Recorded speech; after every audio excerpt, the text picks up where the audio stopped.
Hey, Patriots fans, if you want to see Toyota's best offers, including those not seen on TV, go to buyatoyota.com. It's Toyota's official website for deals from the official vehicle of the New England Patriots. Toyota, let's go watch guys in underwear. Some of the content of Patriots Unfiltered may not be suitable for all audiences. Listener discretion is advised. The world's original podcast. Welcome to Patriots Unfiltered. I don't know what Tuesday's show did to me, but I can't talk. Deuce and the Kids. Deuce and the Kids. Uncle Deuce and you the lost Kids. your voice Deuce from sounds yelling like at the that kids. That doesn't sound creepy or weird Sounds at like you all. got a squeaky toy. Stay off my lawn. I think I just have to stay low and, do it this way. Oh. I actually got a text from Mr. Paul Perillo from UNC. Paul's down there. I think he's doing a little advanced scouting. He's beating the bushes, talking to the coaches. That's my slant, Paul, all right? Like, Stay in your lane. Stay in your lane. Go talk about clock management or something. And of course, we didn't officially hear from Fred, but we saw just a picture. Tropics unknown, Fred. I wonder if he noticed, his toes are in the bottom of it. For all, the slack he gets about feet and stuff. Wiggle them, toes in the water. It's excessive how much you girls drink water. She goes to the bathroom 10 times a day. Okay, How do you exactly. exist? Evan. Sorry. Ruined my Christmas. I'm just mad that and I know it's sorry. straight. I didn't even have a good Tamara's birthday. This is Patriots Unfiltered. Presented by Toyota's official website for deals, buyatoyota.com. All right. Welcome to Patriots Unfiltered. It is Tuesday here at Gillette Stadium. We got a big show planned for you. It's Paul. It's Alex and her hair. It's me. Later on in the show. Is it a good hair day? Yeah. You guys tell me. I don't know. You look tremendous. Thank you. Later on You in guys the too? A little- Both of you little look more like you got tan. haircuts? A little more tan. Yeah, I did get a haircut. Nice. You guys both look tan too. Yeah. Jeez. Yeah. Yeah. It's out in the sun. More of a burn from me and Yeah, Fred. I'm trying to set up the show, if you don't mind. But later on in the show, we'll have Deuce and Evan live from the Combine, so that's cool. And then halftime of the show, we'll be running an exclusive interview that we had with Elliot Wolf. I know he did a press conference today. We'll talk about that. But we also had a chance to sit down with him one-on-one, so we'll run that during the break. So it's a big show. Penn State Paul's here. Alex, myself, I'm back from vacation. What was wrong with my Tamara told me it was a boomerang. So, apparently, Gen Z thinks boomerangs are out. You're a millennial or older if you still use boomerangs. It just said I had an option to do a GIF, so I did a GIF. I thought it was cool. Did you notice your little toes at the bottom You're of it? supposed to have that. Got it. So it shows okay, that. so it was intentional. Yeah. Right. Yeah. Hey, I thought it was fun. What's a boomerang? It's when you do a GIF and it kind of loops. Oh. That's Yeah. a boomerang. It's like 3 Okay. seconds. And why did I have to sit over here? I'm all out of sorts. Because- First of all, Deuce didn't come and get me before the show. Yeah. So Deuce that is threw me in off. India. No, because Right. because I figured I know where he if it's is. just the three of us, I can look right at you. Oh, instead of okay. having You guys to- are All on right. a little dinner date. You Yeah. have to stare into Because each I sit other's there. eyes. I know. I'm like Norm on Cheers. I sit there. Well, it's What do? I sit there. it's TV land. We got the triangle going. Okay. Yeah. All right. You were you were late. triangle I and- was worried about you. The triangle. Yeah, I and got one. Thought a we were text from gonna- Morel, like, what do you want for lunch? And I was like, oh. Yeah. I thought we were It's gonna have to pour 11:58. out a I was Diet gonna Pepsi send for out you. a search party. I didn't. Don't worry, know I what didn't it miss my lunch order, Freddie. Okay. All right. So we got a lot to talk about. I guess top of the show is Elliot Wolf, right? Yeah. This is new for the Patriots to actually have someone talk. I think it's the first time since 14. Since 14, we actually had somebody talk at the Combine, and Elliot Wolf was up, and for all intents and purposes, he's looking like the GM of the team in terms of just, having the say on personnel. Yes, he says it's going to be a collaborative process. I believe that to be true, but at the end of the day, he said somebody's going to make the pick, And and it's that me. will be me. Yep. In no uncertain terms. So there you go. The clarity is Yeah. wild. Yeah. What do you think, Paul? I actually thought the press conference offered some interesting tidbits. Okay. And Such I as? felt like he seemed pretty comfortable. I liked the way he spoke. There were some things I didn't like, but I was more focusing on the things I did. Talking about wanting to weaponize the offense, the need to weaponize the offense, which is obvious, but still nice to hear that there's a recognition. And then there were like a bunch of things that sort of like, aligned with my thoughts. So automatically, so now you like right. So automatically, when someone like agrees with you, you know what? That guy, he's sharp. He knows what he's talking about. Where did you say most of the starting quarterbacks come from, Freddie? Did you listen? Top of the first. First round. Yeah. First round. Yeah. You can do it the other way, and he said, he goes, Dak Prescott, Brock Purdy. He named a couple of exceptions. Yep. But most of the quarterbacks in the league are first-round picks, which tells me, reading between the lines, they are strongly interested in a quarterback. He admitted that they will have plans to talk to all three. Yeah. Or unless he's creating the fog of war and he wants people to think that we're. No, Yeah. I don't look at it that way at all. Well, he learned from the best. His father was very good at that. Was he? Yeah. Can you give me an example? Misinformation. No, I remember back in the day when Parcells, he had a good relationship with Ron Wolf. And He actually told a story about being at the combine when he was 10 years old. Yeah. And standing at the 40 with Ron Wolf, Bill Parcells, and Al Davis. Yeah.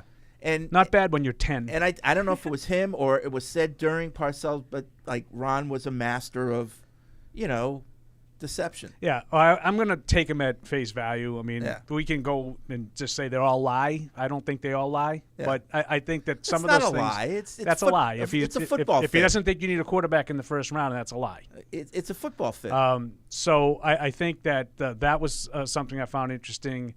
One of the things I didn't like was, yet another shot at the previous regime, less of a hard-ass vibe in the building. I just don't understand why we have to continue to beat the crap out of a regime that brought us 6 Super Bowl titles and nothing but a success for 20-plus years. But we continue at every opportunity to take a shot at that. I didn't like that. Yeah, it's weird because it's like that's the person this person hired you. This person gave you an opportunity, and I mean, I don't know.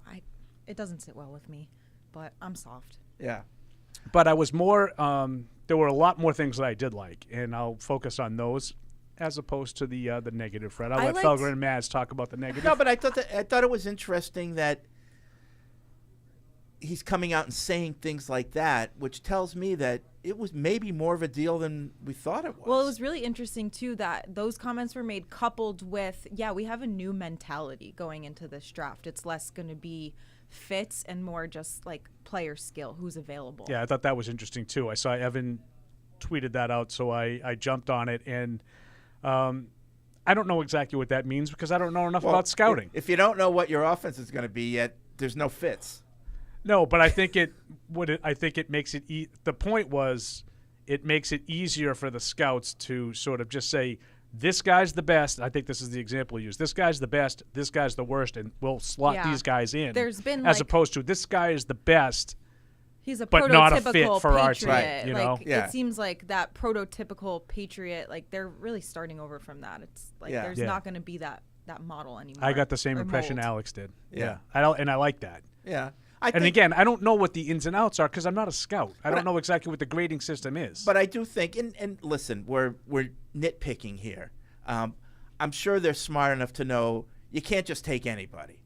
If you think you're going to run a certain type of defense, you need certain type of players that can, whether it's control gaps or if that's the type of defense you're going to do, or if you're, we're not going to be, but if you're going to be a West Coast offense, you need guys who can fit in that system. So I get what they're saying. I like it too. Let's not overthink the draft. But there has to be a mix of, the right guys, not just the best guys. For sure. Yeah. And there was, I just thought he was, I thought he was conversational. I thought he was comfortable. And no filibusters. Yeah. Just kind of, got the question, answered it. He was asked a lot of questions about Green Bay, which I wasn't overly interested in. I can understand there was probably, don't forget the whole league is there. So there were probably Green Bay people talking to him a little bit about that kind of stuff. And there were probably some local guys asking him about his principles in Green Bay, the Packer way or whatever how they refer to it. But and I think they asked him, and I didn't actually watch the press conference. I was doing other things, but I saw some of the points that people were making. They asked what kind of team will the Patriots be, and or what's the philosophy.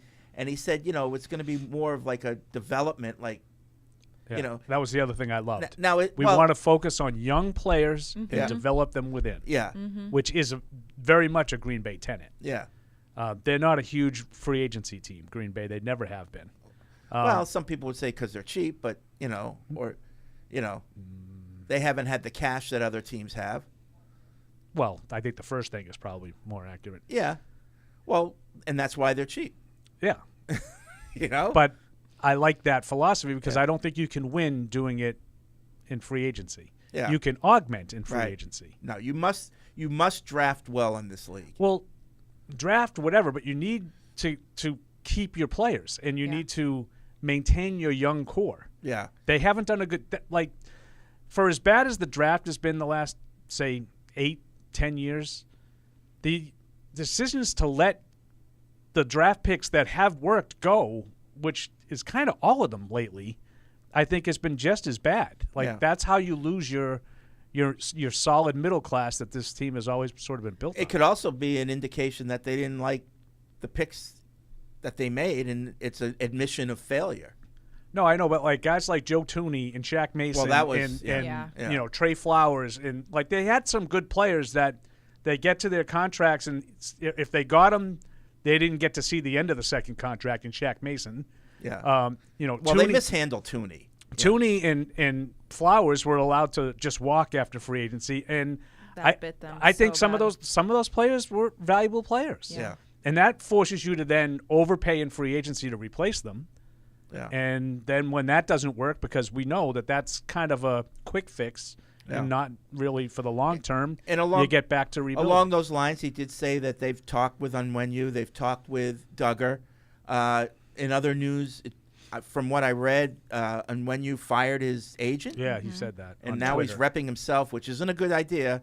That's not a good idea for a Onwenu, but I think Yeah. it increases the odds that he comes back. Yeah. So you always wonder why a player does that, and it's usually the player's getting frustrated that Especially now. yeah, Because this is a Yeah. week that your Yeah. agent should be right. working the back. I've always wondered about that because you sign with these guys a lot of times when you're so young. He was probably 22 when he signed his agency, and at that point they're telling you all the right things that you want to hear to sign with you. But I don't know. Working with agents just seems like Yeah. Well, do you know what I mean? Your agent can be in Indy this week, behind the scenes, tamper, no tamper, Right. You can get away. He can't. If he's going to represent himself, he absolutely can't talk to another team. That's going to be a blatant violation. Right. So Yeah. you're losing a lot of information, Yeah.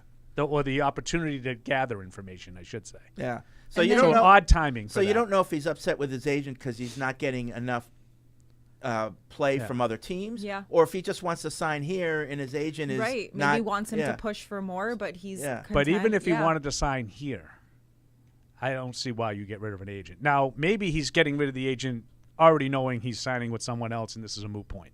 Yeah. Maybe he already has another guy lined up. Like Alex Yeah. said, maybe he had you some align better and maybe he had some guy that he knew when he was coming up through high school or whatever, and out of loyalty, he stuck with him and realized he's not the best fit. Or maybe and he has well, a guy in mind. Maybe somebody told him, hey, if you fire your agent, you keep that extra 5% that you would have give to him. right. There you go. Yeah, I just don't think it's a smart. I agree with you the way you started this whole thing. I just don't think that generally works out for No, the player. it's not a good idea for No. the. Although Brewski over the years, many years, Left a lot of represented- money on the table, Yeah, though. Yeah. but he Richard didn't- Sherman, He, I he mean, didn't care. how'd that pan out yeah. for him? Either way, it was cool to see Elliot sitting at the podium saying, "Yes, Onwenu is. We consider him. What did he say? A cornerstone. Cornerstone, I think he A used. cornerstone of the franchise." And I mean, I can't remember. Is that overdoing it? Is that overstating it? You think? Is he a cornerstone? Maybe, but hey, if he's out there flattering him publicly like that to Yeah. try to retain him, I'm So all this for is it. the kind of thing that I'm talking about. So they haven't had a lot of good draft picks in the last 3 years, right? So a couple of the ones that were pretty good are up right now. And I'm not telling you need to re-sign them all. But if they don't sign any of them, I think that'll be a bad sign. Yeah. Right. If Uche and Jennings and Duggar and Onwenu all leave, all of them, I don't think that's a good sign. No. Yeah. Now, you can convince me, well, you should do Onwenu. No, Duggar should be the priority. I don't really care. I think it's the broader picture is you draft and develop and then maintain. But does it kind of stink that there is no clear guys that you have to re-sign him? Is that stinks? That there isn't somebody like Well- that. Like for me, Barmore is a guy I know he's not up, But right now, they should be talking about extending him right now. Right, but I think if they had a guy like that, then you'd be more apt to not get to free agency. Right. In a perfect True, world. True. And so, and that But kind of stinks. I agree with you. Yeah. No, listen, we all know that they're not loaded with young talent. Yeah. So he can say we want to get young guys. They don't have a lot of it right now. They have some, but not a lot. Yeah. But Elliot Wolf, does that make you feel good? That at least there's somebody saying, okay, I'm the guy? Yeah. Yeah, it does. Because someone needs to be in charge. Me too. And I know, like, someone on Twitter, like, I put something out, just sort of some bullet points of what Wolf said, and someone was like, so nothing has changed. And, I don't really go back and forth all that much, but my feeling with that was, what do you mean nothing's changed? I mean, Belichick was the guy who made those choices. Right. Now he's gone. Someone has to make a decision. Yeah. Like, you can say the word collaborative to the point of a drinking game, like I said a few weeks ago. Yeah.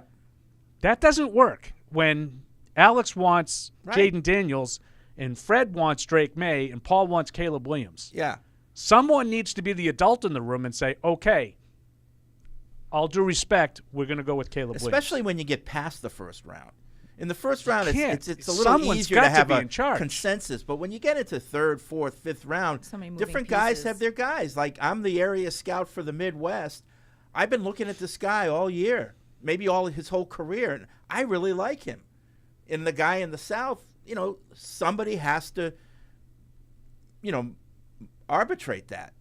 you know? And, not that this is overly important to this, but in the immediate aftermath of the change, when Mayo was announced, and, there was a lot of talk, from that Seth Wickersham story about how Jonathan Kraft and Robin Glazier were sort of part of football now.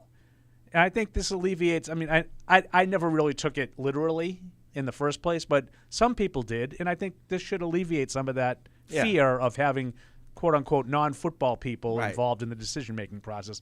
Unless, again, unless he's smoke screening you and lying, which I don't think he is. I think he was being upfront. Yeah. Yeah, and it's also hard to say, like, okay, so nothing's changed just because, all these people were already here before Bill left. But if you've really listened to anything Gerard or Mr. Kraft or even, like, in the coaching, like, Covington availability, clearly these people had ideas and were trying to make points, and maybe they didn't feel listened to. Maybe they felt like their opinions were kind of overruled in the end. Now they kind of have that freedom, and not autonomy is probably not a good word to use, but it's like it feels like their opinions, maybe they feel like they're trusted a little more. Yeah. There's no doubt I think they feel like their voices weren't heard at times in the past. One thing it's kind of bothering me, but everybody's saying, oh, they're going back to Pete Carroll days. That, we never really got to see what Pete Carroll would have been had he been in charge, because he really wasn't fully in charge. Well, that's the point. That was the problem. The people that are arguing is with the general manager having the final say. No, but I know, but and not the coach. People are. But I'm talking about the people who are saying Pete Carroll in terms of player coach. Yeah, like soft and feely. And, like the pendulum had swung so far one way, now we're way back to the other side. Pete, I can tell you for a fact that Pete ran a very competitive practice. Like, he stressed competition in practice. He wanted that. He wanted guys going at each other. It wasn't like touchy-feely. No, the problem that Pete had, I agree with you. It wasn't because he was a weak coach or too much of a player's coach. The problem was the players knew that he didn't have final say. That's right. And they went behind his back. The old adage of they went up the back stairs to Bobby Greer. Right. Or Robert Kraft. Which that's another one I want to get to later. I don't know if you saw some of the aftermath of the documentary. Yeah, but I want to get to that we'll later. talk about that. Yeah, but it's not important. Well, to we this have a whole conversation. podcast about that. But No, not about the documentary, about something in the aftermath of it. Okay. But, that's true. It's and they didn't just go to Bobby Greer back then. Like, certain people, like Bruce Armstrong and Drew Bledsoe, Drew had Robert's ear. Went to Robert Kraft, and that was a problem. And it was too bad for Pete because he never really got to run the team. Mm-hmm. I agree with that. I agree with that. But I think that if in that regard, you're probably right. People are fearing that if they don't like what Gerard Mayo's doing, they're going to go to Elliot Wolf. Now, could that happen? Yes. I hope it doesn't. There's a fear of that. Right. Or even, again, Robert Kraft, I'm not sure who would be like if Mac Jones was playing well, he would probably have the ear of Robert Kraft, but I don't think that's the case. So I'm trying to think who would be the guys that would go to the Krafts. I don't see any right now. I think it's more Elliot and Gerard. And right now, it's Gerard's job to make sure that people know I'm the guy. Mm-hmm. You know, don't talk to anybody else about your playing time. You know? Yeah. Yeah. That's ideally how it works. Right. So that's what that's what's happening right now. Mm-hmm. It's Elliot Wolf time here at One Patriot Place. Little nugget. I don't know if you guys saw this, but Kendrick Bourne's agent posted on Instagram. He was here the other day. He posted the player's entrance to Gillette with the song "New Money" by Migos like attached to it. So there's a lot of speculation that a new contract was being worked out for Kendrick. But then Kendrick went on Instagram Live and said he's testing free agency, but that doesn't mean he's not going to come back. Yeah. So somewhere he's going to get. There was money. definitely mixed because I saw that in believe it or not, I saw that. Wow. And then immediately it was like, no, they haven't really even talked about any extensions. And I saw Mike Reese had something about that over the weekend. It's just, I like his agent, Henry. I've gotten to know him at a couple events, but it's kind of a wild move to pick that song to accompany the photo of, it's very, I don't Especially know, when very you're coming off a misleading. torn ACL. Yeah.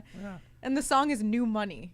Like, you know what you're doing. Well, and that'll be interesting. You know, it's kind of an aside, but what are Patriots players' social media accounts going to look like now? Because in the past, there was always a fear, like if you go over the line too much, you're going to get called to the Didn't stop principal. anybody the last year. Well, I think that a lot of things broke like with down certain, last year. You know, I think a lot of things broke down, and I think. Well, Bill, I think at some point Bill was just like.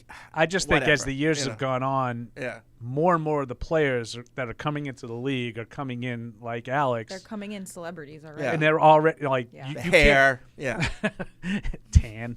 You can't just like stop 10, 12 years worth of doing it this way and then say, oh, I'm in the NFL now and Bill Belichick doesn't allow that. Well, it ain't going to work. Yeah. Right. Jack in Ann Arbor says Green Bay may not go heavily into free agency, but they do make significant signings. For example, Charles Woodson, who was Defensive Player of the Year while with Green Bay, also Desmond Howard. So a couple people back then, but yeah. I don't think Desmond Howard qualifies, but Charles Woodson certainly does. Yeah. But yeah, that's sure. that's what you want to do is you want to augment in free agency. Right. Like I would go heavily if I were the Patriots after one or two individual guys right now. This year they have the money, they have the cap space. Identify, one or two guys. If you want to really get strong on defense, want to solidify your corners, L'Jarius Sneed is a guy that a lot of people have been talking about from Kansas City. Go at him with a Gilmore-esque contract and be aggressive and get him. I'm not anti-free agency. I like free agency. I'm anti we're going to sign 8 guys in free agency and overturn our team. You do that when you have to, like in 2001, but those weren't money signings. Well, like the year that they signed Brandon Cooks. The free agents signed; those are our draft picks. Remember that? Right, but I don't mind that. I think that was a good trade, the Brandon Cooks trade. But if you do too much of that, then you're not building your team. Like 2021 was overpaying for a half dozen guys. Yeah, you're going to be better in the first year, but it's not going to be sustainable if you don't have anybody around. Cody in Indiana says, the seating arrangement is just not right. I'm uncomfortable with Paul and Fred being face-to-face. I totally Explosion imminent. I totally agree. It could have, but that's why I did. I literally have sat in that chair for every one of these shows I just figured ever. with 3 of us, it's better than turning, and it'd be better triangle. for the camera. Now working I triangle. can't throw my bottle away. Yeah. See, that Yeah, was not you're even, just not gonna even miss. close. That was short. Not even You could have close. put a little more into that. Well, I didn't want to hit the TV. I'm not So- going to lie. I had the TV in mind. So, Elliot Wolf, the combine's going on. We've got Deuce and we've got Evan there, and a cast of thousands from the video side. Alex and Paul are the only ones that stayed. We really We got off rail. Well, Tamara, but Tamara's going to be Tamara? going. Oh, that's for right. I saw She Tamara flew out yesterday. today. Yeah, she's going for another company. She's going to be down there for Panini. Panini again? Yeah, Wow. yeah. So she likes the pasta. Okay. Oh no, that's Penny. Penne. Yeah. This is just a trading card. Yeah. This is more like So she'll be there like a sandwich, and like a she, bread. you might see her on our site as well. But like I said, later in the show, we'll have Deuce and Evan. They'll be live, and we'll get their take. It's still early. It's just right now. It's just GMs talking. I think tomorrow there might be some coaches and GMs, but the players haven't started their workouts yet. No, and the players don't start talking until tomorrow, I believe. I think that most of the I saw a quick look at the schedule, and I didn't really see any coaches, GMs beyond today. Looked like I heard Mayo might talk tomorrow. Is that right? I didn't see that. I heard the rumors of that, but I hadn't. I had heard that Gerard wasn't going. That's what I heard, that too. was And then I saw the Globe definitively wrote that he was there, which doesn't mean that he's there. Right. Reportedly, according to the Boston Globe, he's there. But I was told as recently as late last week that he wasn't going. I thought it was said in the media conference, too, that just Elliot would be available. But That's what I heard. But then I heard yesterday he might talk. So if he's going to talk, he's there. Yeah, and I don't know. Obviously, if he does, we'll have that for you, too, like we did with Wolf. Yep. We'll stream that live on Patriots.com. Oh, you guys missed the happy hour with coaches. You should have seen Evan. Oh, I heard it was good. So It was good, but oh my God, Evan should have had a live cam on him the whole time. Like, I've never seen someone happier. Was he like a kid in a candy store? A kid in a candy store on Christmas. Like, he was hilarious. He was just standing off to the side at one point. He had just finished talking to Elliot Wolf, and he's just looking around. You can see him just taking in the experience. Well, I didn't realize Wolf was available on that, too. Yeah, well, he was there. And people were talking to him. Evan certainly was. But I just remember looking over at him. He's just by himself, looking around, just the biggest smile on his face. He's beet red. It was so funny. And he comes up to Tamara and I and Veronica and says, "This is the best day of my life." Oh, jeez. We're like, really? He really is sad. It's a sad existence. So Fred and I were both away last week, and I guess how they did it was they had Gerard and then the coordinators, right? Yeah. And then after that, they had sort of like a meet and greet with the entire staff. In the new beer hall that's at field level. Oh, I didn't realize it was like the Bud Light. The Bud drunk, Light. I didn't realize it was a drunk fest. That Wasn't. would've It been was really- mocktails, and it was non-alcoholic beer. Oh, really? Mocktails were pretty good. I had a I'm I had a not, Virgin Moscow Mule. Okay. Not interested whatsoever. All right. Yeah, I What's- watched. Need the hard stuff. What's the point? I was on the beach watching. Well, you could have drank water if you wanted to. I watched the or coordinators. spike your I own would Diet drink. Pepsi. I watched Stop the coordinators whining. live on the beach. Mm-hmm. It's good.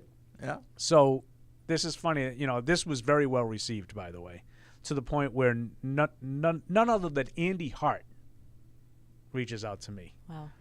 with a lengthy text about how much more enjoyable the last 20-plus years could have been. Like, he said it was phenomenal. What? Like, Okay. He said it was phenomenal. All If we right. could have won like that with this kind of approach, he said it was really well done. Yeah. Again. the media's being dramatic. Let's not forget what happened over They're the last just so 20 used years. to being like abused little puppies getting like hit and stuff and with their tail between their legs in the corner that now that they actually get to Look, come out and play and I'm socialize, I think we need to be careful because at least I am forever grateful for what Bill did. And No one's saying that you're not great. Why does one have to equal the other? Well, I think these shots and all this stuff. You should talk to the. It's not I classy. You should know. talk to the. Let's just say the it's a higher bad ups. look. Let's just say this is the way we're doing it. Without having to go. Yeah, past is the past. Yeah, we're We moving thank forward. Him. We thank him for Right. where he got us, and now we're moving And forward. we've done and that. Leave it at We've that. thanked him. Let's focus on the future. Yeah, you don't need to Focus- dance on the man's figurative Focus grave. on the future. Let's That's new, right? Let's move past it. What, this? Yeah. Well, the monitor broke, so we had to bring another one in. Oh. So when we have Deuce and Evan, they'll be on that monitor, so we can actually see them. Oh, okay. But I just want to tell you, there'll be a 4-second delay. So just keep Well, that in you mind. got. I mean, I don't really. There's nothing going on, so I don't even know what we're gonna have. We're gonna Other talk. than they're saying Elmo steak. Well, I want to get their take on Elliot and what was going on. Who else talked from other teams? Was there any Patriots chatter going on? Sure. So, yeah, there's a lot to talk about. Okay. I You hope say so. Yeah.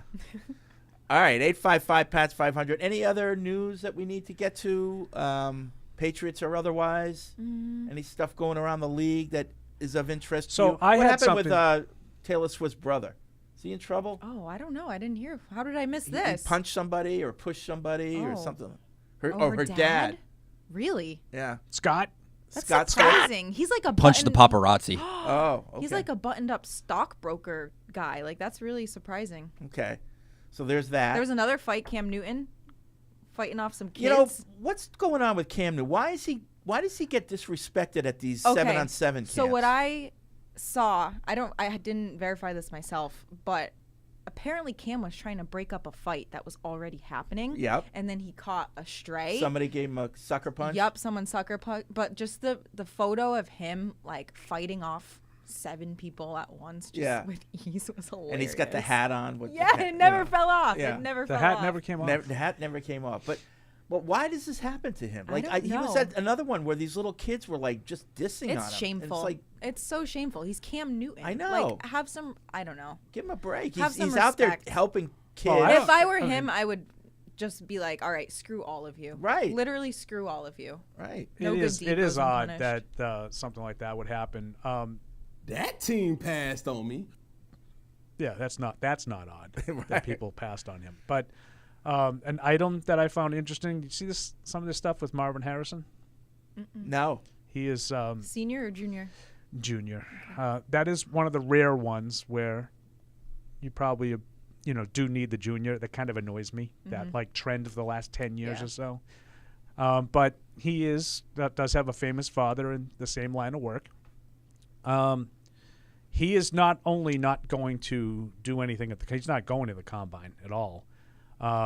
He's not going to work out, but he's not working out at all. Like he's not doing any pro days. No pro days. All he's going to do is continue his normal football prep work. Yeah. He's not training for the combine / pro day, which I think is interesting. You don't really see that happen. This is the first time I can really remember a guy openly saying that he's not going to do that stuff. To me, it kind of makes sense. Believe it or not. Yeah, like it keeps that Like, vagueness. what else do I need to show you? That's I true. just when I first saw it, like I totally agree with you. I wish I could, we're face to face now. I wish I could argue with you, but I totally have the same opinion. I just wish that it was Caleb Williams, so everybody would have the opposite opinion. It'd be another thing against him, like just won't conform, That's just true. can't do what everybody else Because Marvin does. Harrison, it's like, this is a proven prospect. Like anything he does might hurt him. The only thing I but hope he wants to continue to train for football, Yeah. not for the 40-yard dash, Right. which I think is. But the only thing, like Fred said, the only thing I smart. hope he's open to is if the Patriots want to bring him in for a visit, even if you're not going to work out for us, we want to sit down and talk with you. Maybe we want to have our medical take a look at you. I hope he's open to that, because teams tell you that these visits, the most important thing is getting to know the player, sitting down face to face, asking questions and all that stuff, getting your own doctors to look at him. That's really valuable. But I kind of agree with him in terms of the workout stuff. Like, you've got all my tape from my career. You've got everything you need there. I can't show you anything else. And like to Paul's point, I'm not going to spend all my time training for a 40 or the cone drill. That's not football. Right, and I'll bet you if you asked all the NFL scouts, I'll bet you they'd prefer it. Oh, yeah. Because now they're not going to get clouded by the guys who Mike Mamula, the combine, and totally prepare. That's a dated reference. Mike Mamula, people have no idea what I'm talking about, especially Alex. He was the guy the Eagles drafted. He totally prepared specifically. He was one of the first that really just prepared for the combine. And he killed it. Like, he was top of the charts in Inflated every. like the hell out of got it. got taken in like the top 10. Shot up the Yeah. the Get your draft. He was money. Good for considered him. like a second day pick. Yeah. And he shot up the board, was like a top 10 pick, and That's a business decision. like Good just for him. completely flamed out. Yeah, Was it's like stiff. these kids that like pay Boston tutors colleges. to do the SAT. Yeah. Oh, great. Okay, so you're good at the SAT. But, right. But But then they get to like their real life and Right, it's like, right. can you speak to people or you just Right. are really, really right. book smart? So I maybe he could be a trendsetter. I'd love to see more of that. Believe it or not. I do think that the teams would probably appreciate it as long as they got to do all the stuff that you said. You get to meet with them and medically check them out and whatnot, and have them do a football workout. Yeah. I think that would work. But he's not doing anything. He's not doing any football workout. As Yeah. far as I know. Yeah. I know that a lot of people on Twitter were talking about it the last couple of days. And the reports are the top 3 quarterbacks aren't going to be throwing. yeah. Yep. So Williams and Drake May and Daniels will not throw at the combine. And everybody keeps saying that J.J. McCarthy will, and that he, I know Fred Tutcher's been talking about this for a long time on the Sports Hub, that when he does, he's going to blow people away because his physical skills are just the Michigan people are. ridiculous. Everyone's saying he's going to prove a lot of people wrong. Yeah, there's a lot of talk about him suddenly sliding into the top 10. Isn't he like 6 feet at most or something like that? Oh, I think he's bigger than Is that. he? But he's a pretty good athlete too. But I don't love him. I mean, maybe I'm wrong. Maybe he's capable of a lot more. But I do think he's reasonably athletic and moves and makes plays off platform, but I don't love him as a player because I just felt like there was too much run, he wasn't asked to do that much. Yeah, well, that's not his fault, though. No, I know, but Yeah. I think if he was capable of doing more, they might have played it differently. Yeah. So, okay. Yeah, What- he's listed at 6'3". Oh, is he? Oh, Yeah. okay. So Now, he's probably maybe he's not 6'3". he's probably but like 6. so he's even listed at 6'1". 6'3", 202. So Yeah. He just looks 6'3" small. in cleats. Maybe They're because the gonna inflate Michigan that a line couple is so big, inches. but I don't know. He just, as Billy Tubbs used to say, the old Oklahoma basketball coach, I never saw a player play in his bare feet, so Fair. why not measure them in their sneakers? right. That's what he used to say. I'm gonna start going with that. Yeah. I'm 5'7", if anyone's wondering. But I don't think it matters. As long as everyone's in their bare feet, then, Right. that yeah. It was a Billy Tubbsism. It was a Yeah. long time ago. All right. 855-PATS-500 is the Ace Ticket Hotline, web radio at patriots.com. Just a reminder, at halftime, we'll play the Elliot Wolf interview that he did with us, not the press conference. And then later on in the show, we'll have Deuce and Evan live from the Combine. But Yeah, let's so get that's important. Like what you're going to hear is not the same thing that you've already heard on Patriots.com. It's Right. different. Right. So let's go to the Ace Ticket Hotline. We'll start with Mark, who's in Bolton. What's up, Mark? Hey, guys. I got a couple of things. I'm really pleased to hear about the new ranking system.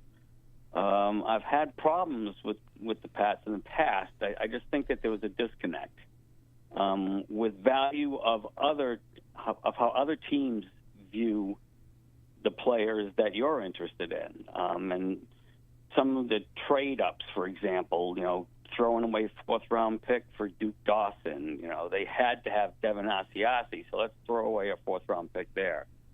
And Paul, I know we discussed this in the past, so I don't know your thoughts on the ranking system. There's just one other thing I got too. Yeah, I mean, I don't really know if those are certainly bad trades. I mean, you targeted guys that weren't really very good players. So I don't know if that has to do with the value chart, like what they've Right, done right. with their rankings per se. Thanks, Mark. Because I think that some of those guys, if it was because of that, in other words, if you took Cole Strange where you did because you value him more than other people, that shouldn't make you have to take him rounds earlier than you need to, right? I mean, it would only stand to reason. Logic would dictate if you think more of him than everybody else, I can wait longer to take him because they're not going to take him. But you don't know if you think, well, he's really good, and other people probably think he's good too. We don't want to risk it. But See, that's still, the problem. It's a misevaluation. It's a misevaluation, and it's like just I think that Bill specifically and Matt Groh and whoever was in charge thought Cole Strange was a better player than he is. Yeah. Well, so far anyway, through 2 years. Yeah. I think that's the misevaluation, not because he fits so well with what we want to do, so we're going to take him 3 rounds early. Right. You can still wait if you Right. think he's a fit. Yeah. That was a complete. Yeah, and Mark is right. Duke Dawson trading up, and you might say, well, what's a 4th-round pick? I would largely agree with that, but you don't need to give up draft picks to get guys like Duke Dawson and Devin Asiasi. Right. Yeah. Let's see. Phones are stacked up for sure. Let's go to Dominic in New York. What's up, Dominic? Hey, how y'all doing? All right. So my question, or rather my thoughts, kind of deal with the mock draft season and everything going on. I've seen so much that, and I don't know if this is planted by whoever, I'm pretty sure it is, but a lot of trading back with like the Minnesota Vikings to trade Justin Jefferson, and, the Patriots moving back to add more draft capital and so on and so forth. And I think you mentioned on a show a couple of, weeks ago, like, there's going to be a process. We're not going to, hit on everyone in the draft this year. Maybe look to next year if we have a so-so season. But I'm of the mindset of just keeping number 3 pick, whether it's Marvin Harrison Jr., Drake May, Jaden Daniels, who it is, kind of see what we can get through this draft, and then maybe next year you make some moves, you trade back. I think I'm okay with that. But I'm just hearing so much of trading back, and it's kind of discouraging because you feel like the talent might be really good at the top. And, it's annoying more than anything. It's more of a gripe. But I'm wondering, what would you do? Would you just, hey, let's get the best talent this year. We're not guaranteed to be at the 3 spot this year, this time next year. Let's just take what we have and then. Well, here's the thing, Dominic. It's going to be a multi-year thing. If you don't love the top 3 quarterbacks, moving back this year is a little bit different than moving back in prior years. When you move back in prior years, you're moving down to the bottom of the first round, or around there. This year, moving back could be to number 8 or number 7. And at that spot, you can still get a good player and, pick up more resources. Sure. So this year, moving back is not the same as in past years. I agree with that. And I also think that if you do not like one of those 3 quarterbacks. Right. That's what it's all predicated. I think it makes a lot of sense. If you do like them. And you know me, I'm very anti-trading down. But I can absolutely be sold on it. If you're telling me, let's just say that Jaden Daniels is the guy left at 3, and you don't like Jaden. If Gerard Mayo does not want to draft Jaden Daniels, I think trading down is the right thing to do. Yeah. Not just an option. I think it would be the right thing to do. Right. Because someone's going to want him. Reverse, if you're at number 3, Caleb Williams goes number 1, and you like Drake May, I would move up. I wouldn't risk it. I would. If you love Drake May, go get him. Go get him. Yeah. Or that goes for any of the guys. Yeah. All right. Thanks, Dominic. Let's go to Eldred in North Carolina. What's up, Eldred? Hey, Alex. Hey, Paul, Fred. Hey. Glad you're back. Glad to have you back. Thank you. Question, Paul. Yeah. He said you get those quarterbacks in the first round, right? So if none of them throwing or going to the combine, when at the combine, but maybe pro days, how do you adjust your board? I don't understand the question. What do you mean? Without the pro day? Okay. Go ahead. You at the combine, but none of the top 3 quarterbacks going to throw. But So the you go to the combine's pro not going to days and adjust your board. The workouts aren't necessarily going to adjust your board. You want to talk to these guys and find out what they're all about. Yeah. And you have ample opportunity to do that. They'll be there, but they're just not going to throw. Yeah. You want to. I mean, like in Michael Penix's situation, very important part of this is medical. Yeah. So you're going to get all that information. You want to talk to these guys and try to figure out, listen, the Caleb Williams stuff that I mock all the time, maybe that comes across in these interviews. Right. This is not a team guy. This is not a guy I want to build my franchise around. And that South around. teams, Maybe or the other you're way like, around, you what are realize it people was all saying about this kid? right. He It's seems all a pretty- bunch of media crap, So I think that's what you're doing. I don't think you're worried about. Oh, geez, I didn't know he could make that 20-yard out. I needed to say. You have plenty of film on these guys. They've thrown, hundreds of passes at the college level. They know what the guy. And I think Wolf actually used that phrase today too. It's like he talked about body language at that position, and he's like, in terms of talent, skills, like these guys that are in this situation, they're all skilled. I will say though that somebody resurfaced Christian McCaffrey's workout at the combine. I mean. He was perfect. But there's some guys still perfect. Did you ever see Still like perfect when you person. watch like Usain Bolt, right? Yeah. You just see guys that are so athletic when they run they don't move. It defies Right. physics. That's Christian Exactly. McCaffrey. That's McCaffrey. Yeah. Yep. He's like just perfect. Yeah. Like perfect form. But it was just everything. Made snatching in the a test ball, tube to play making football. his cuts, the head movement. He was perfect. Yeah. Like Yeah. some guys are running and it's like all asses and elbows and Right. everything's like everything's going everywhere and they get where they need to go. But then there's like this fluidness to certain athletes there. and McCaffrey's one of them. Yeah. That like the whole upper body doesn't move when they run. It's One more like question. amazing. One more question. Would you trade Judon for a second round if somebody like, let's say, Arizona or maybe Minnesota or let's say Baltimore want him back and Yeah. you get another 2? Yeah, I mean, I'd be more willing to do it if it was like Arizona or Minnesota than I would Baltimore. But yeah, if someone wanted to give a second round pick, I mean, I think Judon's been terrific as a Patriot. I would too. his 3 years, but chances are he's going to be looking for more money now after the whole thing last year. It's like the Gilmore thing from a few years ago.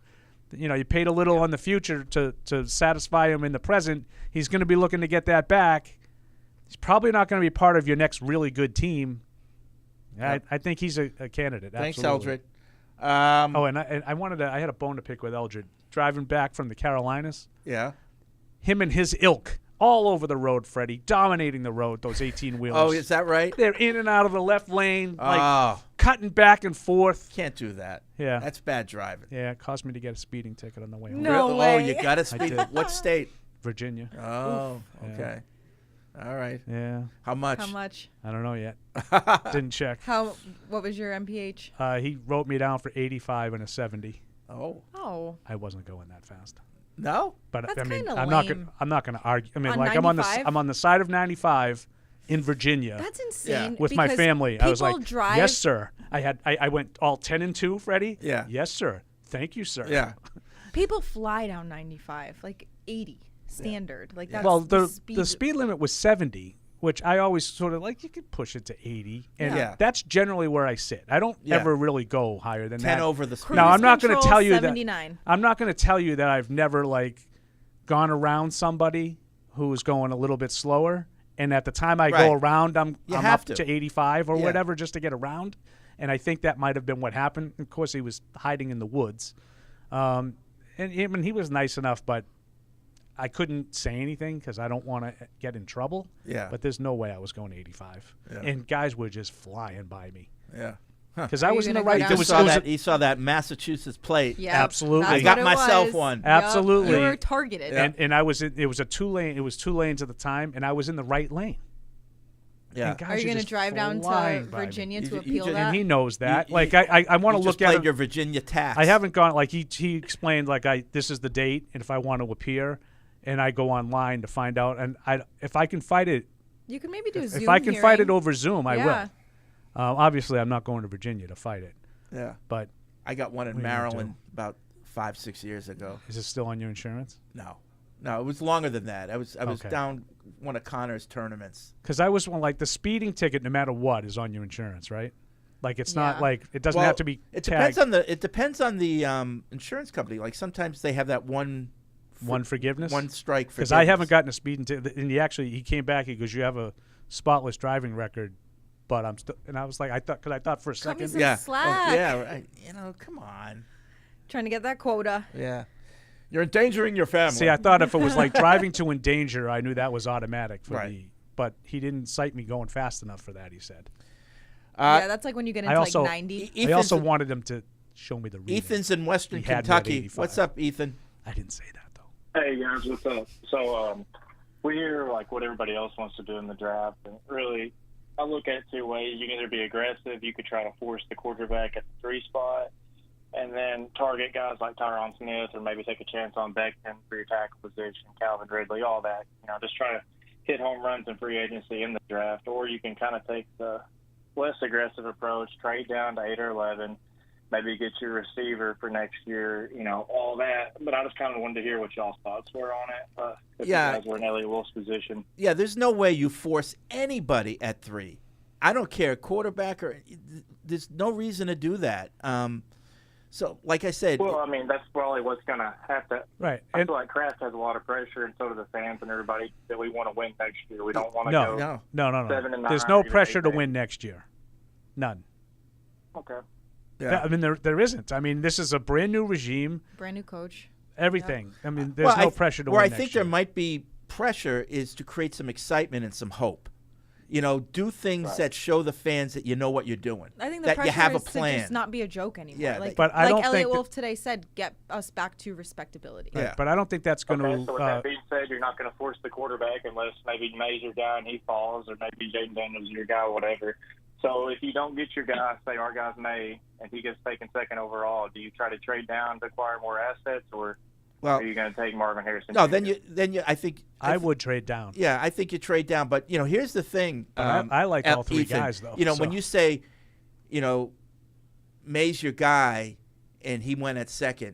we will never. If that happens, we will never know that May was their guy. I don't know about that. They won't tell us. They're pretty transparent now. Based Who on this, knows? they might put it on a Twitter account. Well, I don't know. We'll have a happy hour to announce it. Then that's their first failure. Yeah. If May was your guy and he went one slot above you, you know.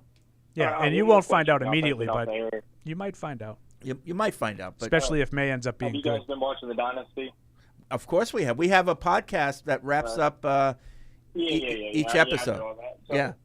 I'm been disappointed with it, and I kind of feel like that's the consensus. I didn't know what y'all's thoughts were, and I'll take it off there. Appreciate you guys. Okay, thanks. Yeah, that's definitely the consensus. I agree with you on that. There's been a lot of, and I guess that's good. Like they're talking about it. So if you're Matt Hamachuk or Jeff Benedict who were involved, that's what you want. You want people talking about it. But yeah, a lot of the Patriots fans are, pointing out things that they don't like or wish there was more of or less of or whatever. I guess that's understandable. I think it's enjoyable. Like my wife's watching it, and she knows all this stuff. She's lived through it, but she's finding it really enjoyable. So yeah, it's enjoyable, but also the fan in me is like, why are we skipping over this? Why are we why didn't you talk about this? Like, why did they choose to do this instead of that? There's all that. The soundtrack, the composition. The soundtrack. It's not a soundtrack, but no. The music they composed to go along with it. Not doing it for Not me. crazy, huh? Like there was you don't like the Black snow Betty? game, Yeah. the Vinatieri snow kick. It was like Christmas music, Yes. like in the background. Well, I was yeah, like, they what were are we looking for that, doing? snow's falling. Yeah, and, but it also sounded like I'm walking through like Macy's during Christmas. But I don't know. I think what they were going for there is to have a magical feeling. Like that. I felt like I was on the Polar This was a Express magical watching game. it. The fact that it snowed at all, sure. and Yeah. that was perfect. And then the kick, it was magic. I think that's what they were going for. There have been things that I like. The first two I've so far, and I've seen 7 episodes now. The first 2 were by far the 2 that I liked the most. I feel like they're kind of going down as they continue. But I also like one of the main things, like people keep complaining, I can't believe they didn't talk about 03 and 04, the Super Bowls. Like, this is not, like, that's America's game. Right. America's game will give you all the highlights and details of those magical seasons, chapter and verse. Yeah. They're looking at the behind-the-scenes stuff and what was going on when those things were happening. Where I took exception to is I don't understand how 03 got a short shift, because I think that was perfect for that. Yeah, they made a very controversial decision at the top of that with Lawyer Malloy and never even touched on it. Yeah. And it took them 3 episodes just to even get to the first Super Bowl really to begin with. Yeah. So it's like I feel like there was a way they All right, we got to take a break. Bridgestone is the official tire of the New England Patriots and proud partner with Sullivan Tire, New England's headquarters for quality Bridgestone tires. Visit sullivantire.com to find a location near you. Okay, so we're going to take a break. Paul's Food's here, but we're going to be playing the Elliot Wolf interview during the break. So after that, we'll be back. Isn't it time to get exactly what you want? Welcome to Red Hot Deal Days from Verizon, where you get your pick of our best deals. Like My Plan, where you can pick the perks you want and save on every one. For limited time, bring your own phones to a Verizon store and you can get My Plan for our best price ever. Get exactly what you want in your phone plan and only pay for what you need. Bring your phones to your Verizon store today and get My Plan. These deals won't last. It's your Verizon. As I think back over the past few seasons, I wanted to thank my most trusted game day teammate, Tostitos. As I recall the last-minute grocery runs and late-night dishwashing, the salty defeats and spicy victories, I realized it was all thanks to my teammate, Tostitos. It was always you, Tostitos. Team up with Tostitos, the official chip and dip of the New England Patriots. All right, Mike Dussault, Evan Lazar, we're here from the Combine, excited to be joined by Elliot Wolf here. Elliot, thanks for sitting down with us here today. Thanks for taking the time. The Combine, what's it like to be here in Indy? I'm sure you've been coming here for many, many years. It's just a convention. All the teams are here. It's where a lot of work gets done. What's your experience been like in the past here at the Combine? Yeah, so this is actually my 30th Combine. I started coming here in 1993 when I was 10 years old with my dad. Obviously fortunate enough to have the opportunity to do that at a young age. the combine is an unbelievable source of information for us. Not only the timing and testing, but the medicals, the interviews, the interactions with people from other teams and agents and things like that. It continues to just be a force of information for us as we move forward into our strategic portion of the spring. 30th combine. That's a lot. I wanted to start with the draft, and then we'll get into maybe some free agency too. But with this new coaching staff and with AVP now in place, how much is your process now about scheme fit versus just getting the best players available? Just thinking about working with him and how you get the guys that work in his offense. Well, the key is working backwards. So first we identify who the really good players are in the draft and in free agency, and we work backwards in terms of, do they fit what we want? Are they the type of person we want first and foremost? And then are they somebody that can fit in our scheme and do well? I have the fortune to work with Alex before, and I know what he looks for in players, and so I have a little bit of an advantage, even though he's technically new. But we continue to work with Gerard and determine the perfect profile of the Patriots players that we want. A little bit along those lines. So, everybody wants to get right into the mock drafts. We got all these mock drafts coming out. We haven't even had free agency yet. So just from your perspective, how do you approach looking at a free agency class? You've obviously got needs that change every year, but how do you kind of attack that process where, you're looking at these draft guys, but when we get to April, something that's a need right now might not be a need if you address it in free agency? Yeah, I think it's sort of addressing, free agency is a year-long process. The players that are available in free agency are players that we've been evaluating, obviously, for at least, 3 or 4 years. So we have a distinct advantage in terms of understanding the strengths and weaknesses of that class, and then you sort of marry it up with the draft class. Also our current free agents, and we're, believe me, we're working hard to sign some of our own guys. So I think it's important to understand how it all marries up together. And really an important meeting that we've had so far is getting on the same page with the coaching staff and determining, all right, here's where we are with our needs. Here's what we need on defense, here's what we need on offense, and just making sure we're all on the same page and having that open and honest communication about that. You mentioned your father earlier, Pro Football Hall of Famer, Ron Wolf. The Packers notoriously have been a team that have been methodical, draft and develop, things like that. Is that your style? How do you look at that and weigh what you obviously have learned for your whole life versus, $75 million in cap space, right. I think, this offseason? Yeah, that's a good question. I think at the core, it's draft and develop. Yeah. But there's different ways throughout the year to supplement your team, whether that's free agency, trades, waiver claims. I think you're doing yourself a disservice if you just say, we're not going to do free agency this year. There'll be, as we ascend in this program, there'll be times where it maybe doesn't make sense to sign as many high-priced free agents. But like you said, we have the resources and we have a lot of improvement that's needed within the roster. Just along the draft board, every year there's a certain position group that might have a ton of guys. Maybe tackle this year, there's a lot of tackles that seem to fit the bill a variety of different ways. How do you approach that when you have a position group that's maybe really got a lot of talent versus, all right, there might be only another group that doesn't have quite as many? How do you kind of manage that? Are you talking free agency or draft? In the draft. Specifically here today, we're going to see the tackles on Saturday. I know that just one group to throw out there. It's obviously a need. But I think that sort of branches off your previous question about marrying it all up. Who do we feel confident in? Who solves the problem, or who's just kind of a name that we're hoping can solve a problem, because hope's not really a strategy. So we can try to marry it up together and determine what's best for the team. I got to ask you about quarterbacks, obviously, and my takeaway from watching these quarterbacks is that they all have their own unique style. Everybody plays a little bit differently. How do you view this class in general, and just how do you go about, okay, this guy's a runner, that guy's more of that pocket passer, and where you guys want to take this offense? Yeah, I think it's a good year for quarterbacks. I also think you have to do the same each year. Your approach and process is the same.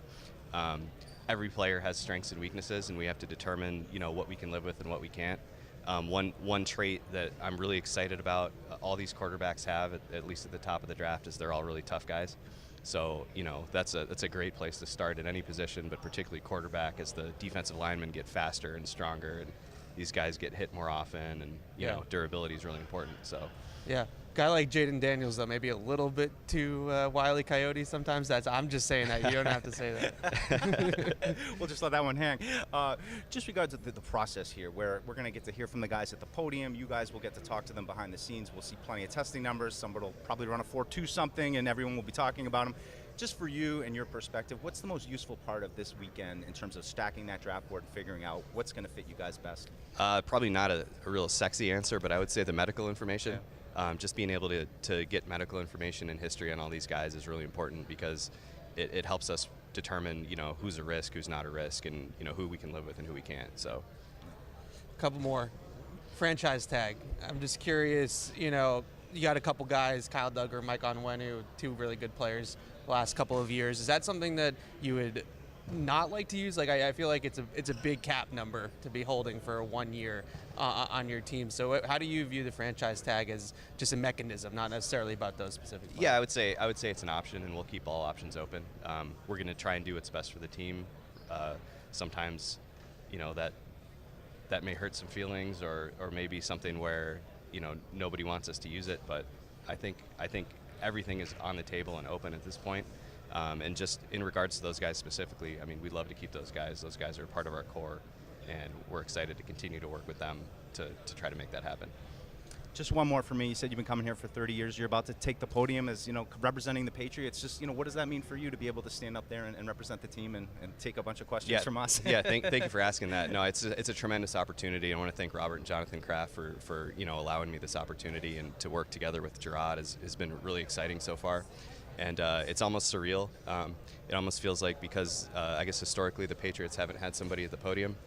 People are more excited about that than me specifically, which in some ways takes the pressure off. But no, I'm excited for it, and I'm ready for this opportunity. And Gerard and I are gonna, and Matt Groh as well, are gonna work together to try to keep this thing rolling. Yeah. One more, Third overall pick. I'll end it there. Obviously, I'm not going to ask you who you're taking, but how far along would you say in the process you are now to determining who the couple guys are that you guys might target with that pick? Yeah, I mean, obviously the game film is an important piece of that, but we haven't even met, or I personally haven't met any of these guys yet, so neither has Gerard. So we'll continue to work through the process, and I would say we're on the fringes of being able to determine that, and the answer is the best available player.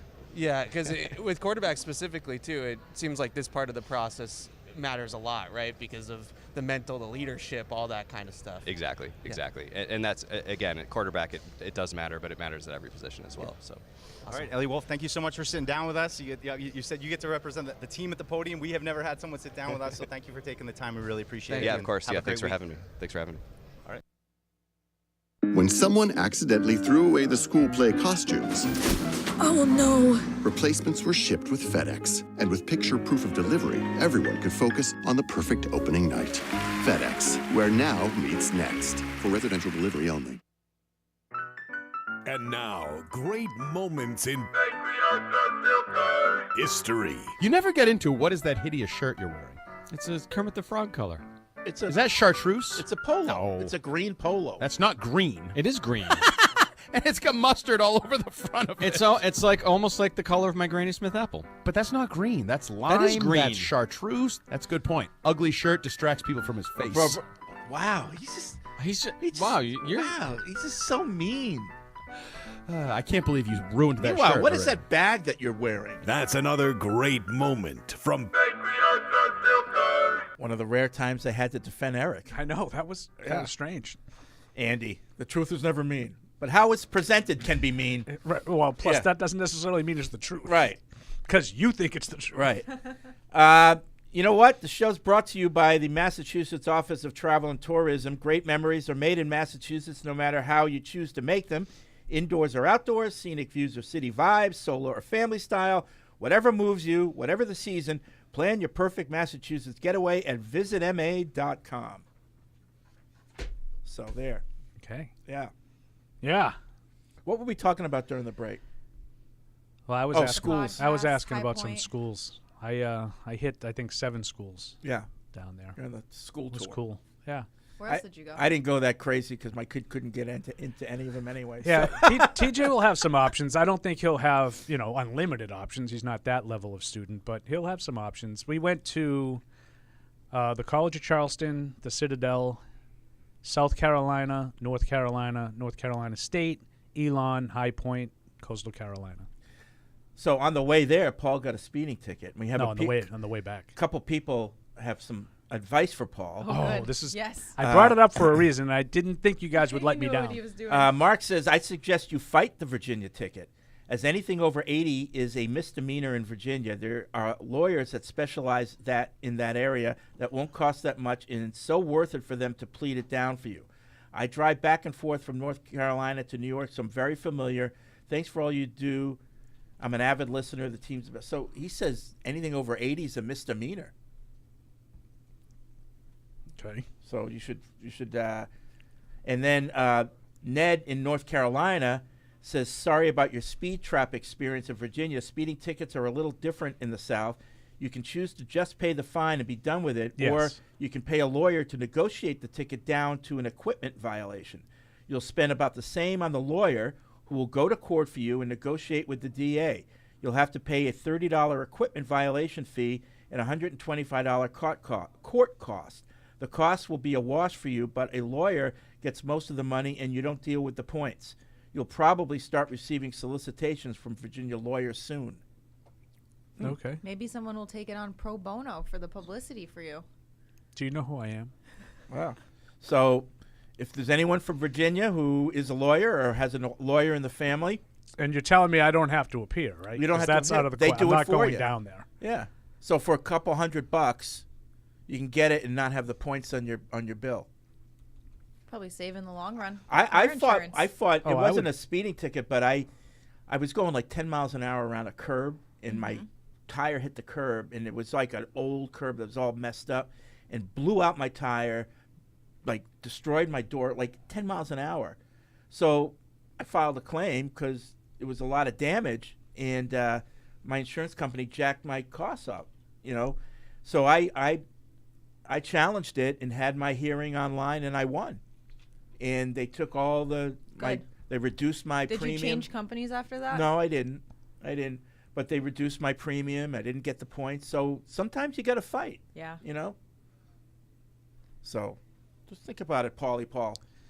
I am thinking about it because the guy was very quick to you going too fast. Well, I got it down to 85. It was like just it was a lot of vagaries. Yeah. When he did it, and then he came back and he's like, "Oh, you have a spotless driving record." I'm like, "Well, yeah." Well, maybe I wasn't doing it. Maybe that was a clue to you to keep it spotless by challenging it. I don't know. Like sometimes these guys. I would like to challenge it, but I just don't know. I have to look at it. It's still in Beth's glove compartment. I have to take it out. Okay, lawyers alert. Paul needs help in Virginia. So and you have to understand who you're dealing with too. If you are willing to provide any help, you realize that means you do it all for me because I am incompetent. Everybody knows this, right? And you're not going to Virginia. All I know how to do is this. I have no other skills. Well, in life. TV remote, you're the king of that. Yeah, even that. Like everything's streaming now, Fred. It's taking away all my superpowers. Talk right into it. Yeah, my superpowers are gone when you're streaming. Put on NFL Can't change games. channels. Yeah, you're entering that third party. Oh, here's a good third party. So app. I went to this resort in Not a big Mexico, all inclusive thing, adults only. First day, go to restaurant. We got in like in late afternoon, had something to eat, go back to the room, turn the TV on. The first thing we got hit with was 3 channels of porn. And I mean nice. hardcore Really? porn. Yeah. Like this guy was just going at it with this and we're like, whoa. So you really were lying on the beach drilling for oil. Whoa. So let's change the channel. Another one. But imagine if you're staying. Well, I guess it's no all kids. adults. Yeah, 3 You're channels right, in but a row still. of like the hardest of hardcore porn. So we had it. We called the hotel. We had it Oh blocked. my God! What if you're doing like a family vacation with like your grandparents though? And Right. you set up grandma in this room, and grandma, Right. let's watch. I've your, never let's heard of watch your such a soap thing. opera. Yeah. That's amazing. I don't know if that's a Mexico thing or not, but it was like, whoa, Oh my like God! in your face. And you're trying to get away, and you yeah, can't. bye-bye. And then the next channel, and then the next channel. Yeah. Different you genres. stop fumbling. Yeah. Right. Oh God! Yeah. So that was Jump scare. That was interesting. Let's get back to the phones. So you guys stay in that? Never know what you're gonna get on this show. Parking tickets. Christian, pop-up porn. Did Jake Steele stay in that night? Oh no. No. I'm not into porn. I'm really not either, to be honest with you. It's like watching animals. It's ruining to me. society. It's like It's ruining our men. I like Yes. to do it, but I don't need to watch anyone else doing it. You know, like that doesn't turn maybe me like on. Jake Steele or something like. That doesn't turn me on. You know, like That's probably a good thing. all that genitalia is like, you know. Jesus, Freddie. Julianne's on day 2 back here. Hey, welcome. How you doing? Oh my God, this. Yeah, We're onboarding. Yeah, we're onboarding a new employee. It's Jules. Jules, you call her, right? Jules. So my I hope guy. I didn't offend you, Jules. Yeah, okay. It's always better to ask after you do the offending. Yeah. I'll get a call from HR. Right. You're not offended, are you? No, I didn't think so. She Okay. has like her 1 week new hire meeting. How's it been going? Well, Well, the porn talk was off-putting. Yeah. But trouble. otherwise. Matthew's in New Mexico. What's up, Matthew? Hey, how's it going, everybody? All right. So before we get to the draft, I'll just trade free agency. We're having trouble hearing you. Home run signing that you want? Oh, you can hear me? No, I can hear you. I can't. What's going on here? Okay. My home run would be maybe L'Jarius Sneed. I think that'd be good to pair him up with Christian Gonzalez, but there's Brian Burns, Josh Allen, and my other question is for the draft. Like we know the 3 quarterbacks, but especially Paul. Like Paul, who is your QB4? Is it Michael QB4? Penix? Mine is Mine is Penix. I think Penix too. Yeah. No, everybody else No, I says really like McCarthy. Michael Yeah. Penix. Everybody else likes McCarthy. I got to be honest with you. I'm not overly interested in 4, 5, 6. Like, I just think the further you go down, you're that's sort of a lottery ticket. You're rolling the dice. Yeah. You know, chances are those top 3. Now, it's not automatic. I gave you some results in the past where the best quarterback isn't always taken, at the top. But I just feel like these 3 guys, the chances are the best quarterback in this class will be one of those 3 guys. Yeah. But people like you said, Paul, people from Michigan are telling everyone you're going to be surprised by J.J. I'm McCarthy. hearing a lot about Yeah. J.J. McCarthy. Yep. All right. Thanks, Matthew. Appreciate the call. Let's go to Christian in L.A. What's up, Christian? Hey, you guys. Long time no talk to. It turns out that my phone was lost. I got a new one, and for some reason, the numbers all showed up without the name. And so I think I'm like a lot of people these days, where if you don't know the person's number by heart, you just don't know their number. You just know them by name. Yeah. And so I've been trying to call you guys, but I was reaching a number that was constantly busy. And I just figured, okay, people are calling in. I just found out today I had the wrong number for the last 2 months. Oh, wow. Oh, no. Cool story, Hansel. So anyway, to football. A couple of weeks ago, you guys were talking about Gerard Mayo being selected as the coach of the team. And the one consistent thing that came up was, what is his vision? And I don't know that you guys really took him to task for that. I always thought, my belief, that the first thing that an owner or organization would ask a potential coach when he sat down with them is, what is your vision for this team's offense? What is your vision for this team's defense? What is your vision for this team's culture? The fact that he had no immediate answers for that, when you guys said, and I do believe that he had been selected or groomed to be the next coach for about a year and a half prior to that, it seems like something's missing from that story. If you have a year and a half, but you know you're going to be the coach of this team that's ailing or struggling, whatever, when you sit down for that first meeting, wouldn't you expect that guy, if he's going to be successful, to at least have a vision of what he believes that the offense or defense should look like? Not, well, we'll see what kind of talent we get, and then we'll make a decision. That's the first point. I would love to hear that from you guys. Talk about that. Yeah. Secondly, my draft solution is take Harrison at number 3. See if we can. I know you guys have poo-pooed it in a little way, but see if we can pick up Fields, and then with our second pick, grab the best tackle you can, and then go from there. Okay. All right. Thanks. Did you hear what? I don't know where I heard this, or Chicago's asking for Fields. Like they're looking for 3 first-round picks. I did not hear that, but I've been like away. this year and in future years. I did not hear that. That can't be right. That's crazy, right? I don't think anybody will give him 1 first round. Right. like, correct me if I'm wrong, anyone, if you heard the same report. Like Chicago. Sure, this isn't the Justin Jefferson trade? That they're looking for 3-round picks? No, that the team, like the Patriots would be. No, I heard, from what I heard, the Patriots are asking for 3 first-round picks to get to 3. Right. Right. That's different. Okay, that's why the 3 first-round picks, even though I hate when people characterize it, it's not 3 first-round picks, it's 2. Right, because like you're getting switching theirs. spots. That's not acquiring a first-round pick. Yeah. You already have a first-round pick. You're giving it to the other team for their pick. Right, So and then you're getting 2 So more. I just think that some of the compensation packages I've seen for that proposed trade with Justin Jefferson, I mean, I don't know. I guess there must be some validity to it somewhere, but I think it's insane if Minnesota does that. To move up 8 spots and give up 2 first-round picks, a second-round pick, and Justin Jefferson? Yeah. Like, that's insane. Yeah. That is like, insane. what are you going to get in the draft that's better than Justin Jefferson? Yeah, there's no way. Why would you do that unless he has told them he no, wants out? I'm not telling you they're insane for trying to trade him. Yeah, no. But to give up that much? But why would you give? Like, I No think way. if you're going to give up Justin Jefferson, that should lower the price it is to move up 8 spots. He's like, a first-round pick Like the in and of Niners. himself. Yeah, well, he's more than a first-round pick in and of itself. He's a dominant, 0-round pick. He's a dominant player. He's a +1. How many first-round picks were better than him what's last year? better than a first-round pick? Well, I'm looking at a report now that says the Vikings' #1 goal this offseason by far is to get a long-term deal done with Justin Jefferson. I mean, I'm sure Sounds that's what they more want to aligned do. with- And I know that Jefferson has said something to them about wanting to know more information what their plan is at quarterback. You know, are they going to re-sign Cousins? Mhm. Are they going to try to draft somebody like Understandable. before he signs? I would think that's what they want to do, but like I think San Francisco went from 12 to 3 in the Trey Lance thing, and they gave up a couple of firsts, a couple of seconds, but they didn't give up an all-pro player. Yeah. Like I think people are just saying, well, that's what it cost the Niners to go up 9 spots, right, for a quarterback. But I don't think it's the same. No.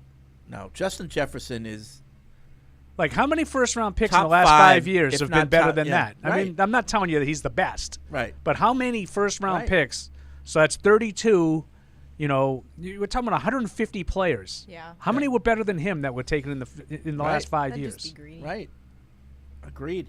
Let's see. Donovan writes in. He says, "Today I woke up innocent and wide-eyed with no knowledge of Fred's sexual preferences. Tomorrow I wake up a changed man."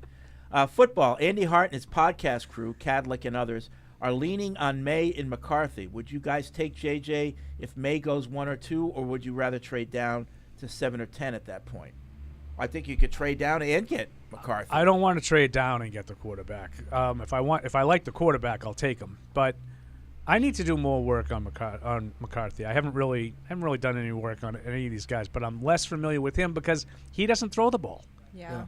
The other guys, you know, you see them. The offense is centered around them, and you get to see them throwing and being the focal point of everything. And McCarthy's not that. You can't just settle to if your guy's not there, you can't just settle for the next and there's best bad quarterback if you're not sold, because if you don't get that right, Totally you put agree. yourself back at least 4 years. So there's a bad history. So what coach would know J.J. McCarthy better than any other coach in the NFL? Jim Harbaugh. Right. Harbaugh. So if he's that good, take him and trade Herbert for a boatload and build your team forever. But that's dumb. Why? Because why does he have to be better than Herbert? I'm not getting rid of Herbert unless he is. No, but that's what I'm saying. Like, so Harbaugh not doing that isn't like a slam on McCarthy. No, I'm not saying it is. I'm saying if Like, Herbert's really good. No, but I'm saying if he's that good, Harbaugh would know it, and he'd be the one Trade Herbert to the Patriots. I'm in. Oh, I'm for that. I'm for that. What would you give up? I give him the first. Give him the round pick. first easy. Start there. You need more. Yeah. Because he's a proven first-round talent. Yeah, I agree. The history of trading down and taking a quarterback is not good. Yeah, you've looked it up. Yeah. Okay. There's I saw our boy Alex Barth had a tweet about it, but I did look it up for that sheet that I always pull out. Guys like E.J. Manuel.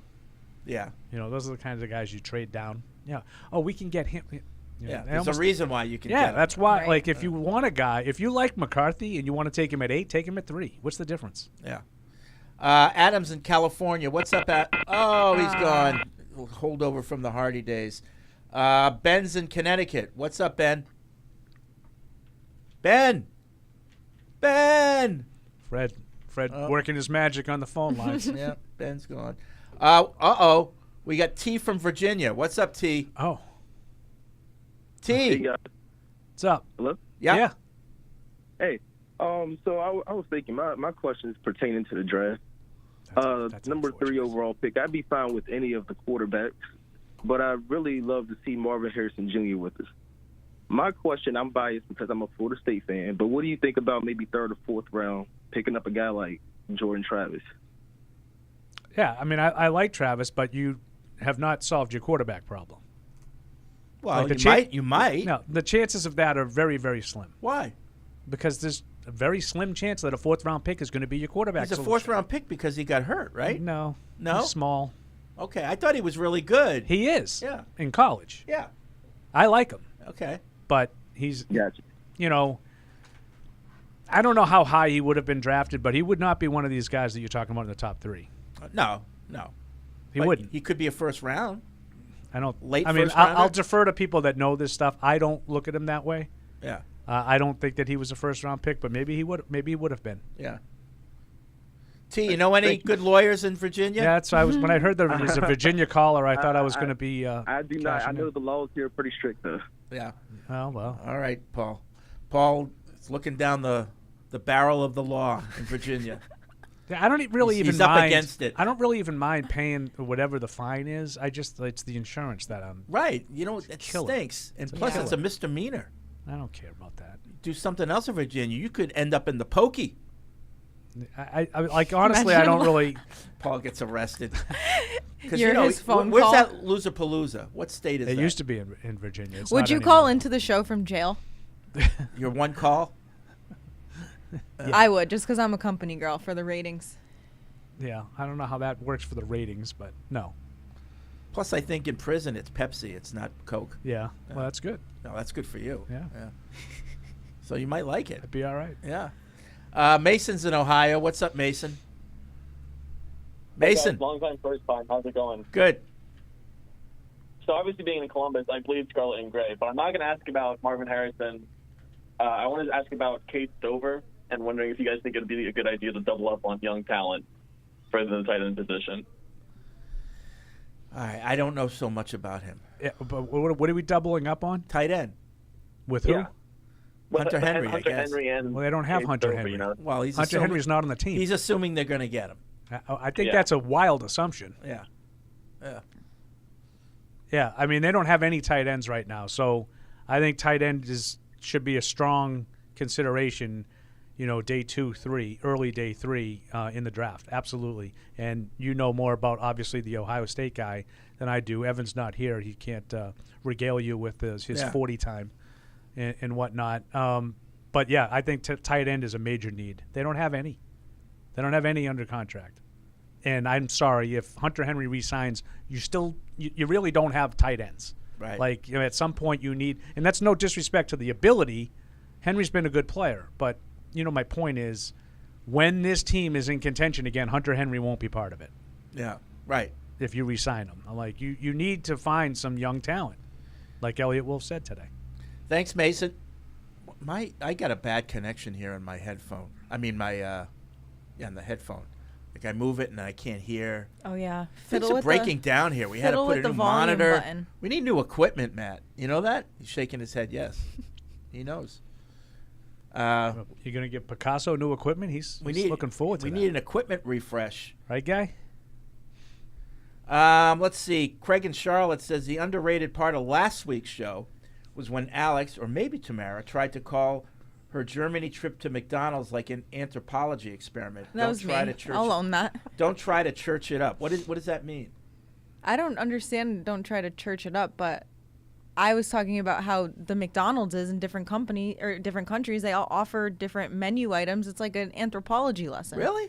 Because I went to McDonald's twice in Munich. Thank God for it, and it was the same: Big Mac, French fries. There was. Did you get a McRib? In Frankfurt, there was different menu items. Really? Mm-hmm. Matisse got something funky. Well, we were talking about how Tamara Matisse and I went to McDonald's just to see what was on the menu, and we happened to walk out, and of course it's Devin McCourty walking us all, or not Devin, I'm sorry, Jason. McCourty watches us all walk out of McDonald's and just ruthlessly shamed us for all the food we could have been eating, but we went to McDonald's. Well, I was like, when I was in Munich, we were there for the whole week, and like, you know, you're in a hurry. Yeah. So like, it's like, thank God for McDonald's. I ate there twice. It was good. It was good. It tasted like it used to taste when I was like little, and it was exciting to go there. Now it tastes like it's fake and chemicals. But Craig has a question. There's reports that left tackle David Bakhtari could be a cap casualty in Green Bay. Should the Patriots be interested if he shakes loose? He's 32. Yeah, I'm not overly interested in that. I mean, he's good player, but 32. I'm not really interested in that. Okay. Personally. I just got word from Matt Morrell that Evan and Deuce are ready to go. So let's get them potted up. Obviously, they have nothing else to do. Right. Come on and talk to us. All right. Hey, there they are. Wow, we can see them. I love the old school. Did you guys buy that backdrop when you were out there? Did you buy that at the Souvenir store or what? No. That's weak. No, we brought it with us. Thank you, though. Okay. I think you bought it, actually. I bought it. Oh. All right. So tell us what's happening. So today's the first day. We heard from Elliot Wolf. Evan and I got to sit down with him. Talked a bunch of questions. It was great. Got a little background on him. They said it was his 30th combine, which was pretty cool. Obviously we saw him at the podium too. So you guys probably heard all that stuff that he said. A lot of what we talked to him, and then we also talked to him afterwards. So you got 3 doses of Elliot Wolf today. It was it was pretty cool. A lot of information. I think the scouting stuff was most interesting to us. You mentioned Elliot this is his 30th combine. How old is he? 41. Correct. He was 10 at his first one. Okay. And he was 10. And there's one missing because of the COVID. Okay. So Yep. So he's been doing this for a long time. I listened to his press conference. We listened to your interview a little bit, although we were talking over it. It was good to hear somebody. Fred was eating. Taking the reins for this, and at the end of the day, he said somebody's got to make the decision, and it's going to be me. What was your biggest takeaways from his press conference? Yeah, I thought that was probably the biggest takeaway just in terms of newsworthy items is that he's going to be the one turning in the card and making the final decision, which is certainly something that's very notable. I think to have him come out and say that and have the ability to say that is just a change, more transparency on that regard. And I would also say the change to the grading system was something that stood out to both of us as just an interesting thing. That grading system had been in place for years, really going all the way back to Cleveland for Bill Belichick. So a completely different scouting grading scale and how they're going to stack players on the board and things like that is intriguing based off of how the draft has gone for the last, 5 to 10 years. It's a welcome change, I think. Yep. Yeah, I noted that too, Evan. I saw your tweet about it, and I jumped on it. And I don't know enough about the specifics of the process of how they stack boards, but I do think if it leads them to just sort of identify talent as opposed to solely worrying about fit, I think it's a move in the right direction. Yeah, Paul, I'd say one other thing that we've actually heard from Elliot a few times now is he really seems to like this quarterback class. I mean, he keeps kind of pumping it up. I heard you guys, talking a little bit, and I mean, if you're there at 3 and you really like this quarterback class, why would you trade down?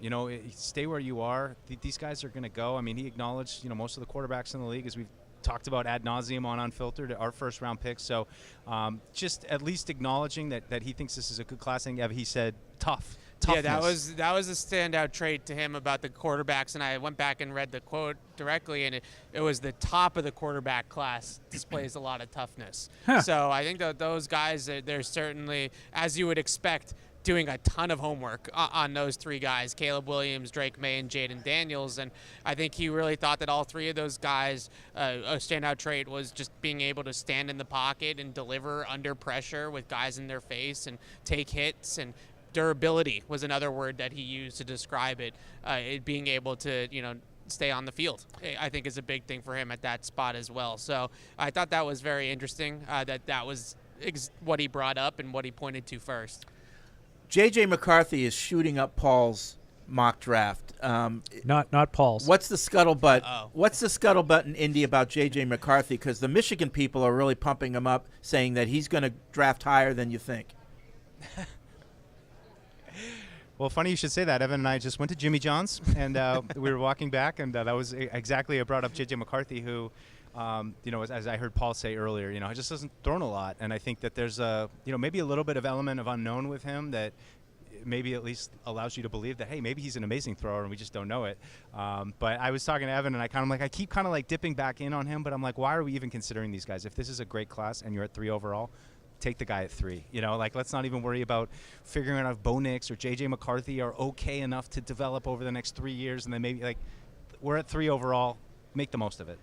Yeah, I think if you're considering J.J. McCarthy, you're talking really about the 34th pick in the draft. I think he's a late first, early second round guy right now. And the biggest thing is what everybody keeps saying about him is he just didn't throw all that much at Michigan. So if you want to watch 100 throws of J.J. McCarthy, you might need to watch 8 games to get to 100 throws, where these other guys you can watch 3 games and you get to 100 throws. So I think that's the biggest thing is these workouts are going to be big for him. The combine, the pro day, to show off that arm talent and some of that ability to throw the ball in these live settings. Is that going to change scouts' minds and say, well, in our system and in our offense and with a higher volume of throws, he's going to be a better statistical quarterback than what he was at Michigan? But right now I look at J.J. McCarthy as more of a thrower than a quarterback. He's got good arm talent, he's got some mobility, but in terms of the actual quarterback details, mechanics, processing, things like that, he's got a ways to go in that category to be a guy that is going to be leading your franchise, in my opinion. Yeah, I was curious with you guys, and obviously we got to hear from Wolf, and we heard your other interview with Elliot. Anything you guys pick up from listening to any of the other NFL coaches, GMs that have hit the podium today? Anything Patriots related, I guess?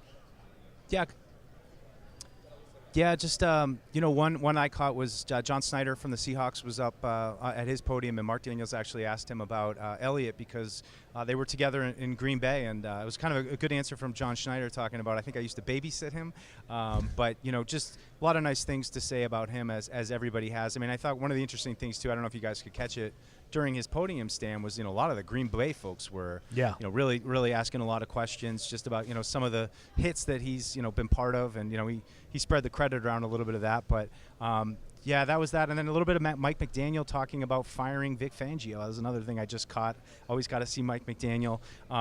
It was interesting. Just he said we didn't really even have a sense that was the direction we would be going when the season ended. But after the season we tried to have a conversation without any emotion in it, and we kind of came to the conclusion for both of us that it was the right direction to go. So just caught a little bit of that, but otherwise, no, we're just kind of getting rolling here early on there. I saw Andy Reid. He got a full convoy in a golf cart. They had to drive him in, so he's doing well. He says he's going to leave it to the media to decide if the Chiefs are a dynasty now.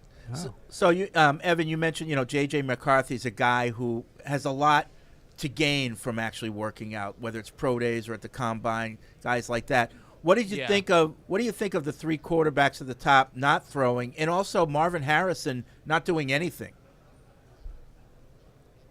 Yeah, so I actually asked Elliot about that specifically, and he basically said that they would prefer these guys to work out, but obviously they're doing what's in their own personal best interest, and he didn't sound like that they were going to change their draft board significantly based off of the fact that they didn't work out. We'll get to see those guys at their pro days. The quarterbacks will throw at their pro days, but I think that these guys, you have to determine whether or not it's really going to help your stock.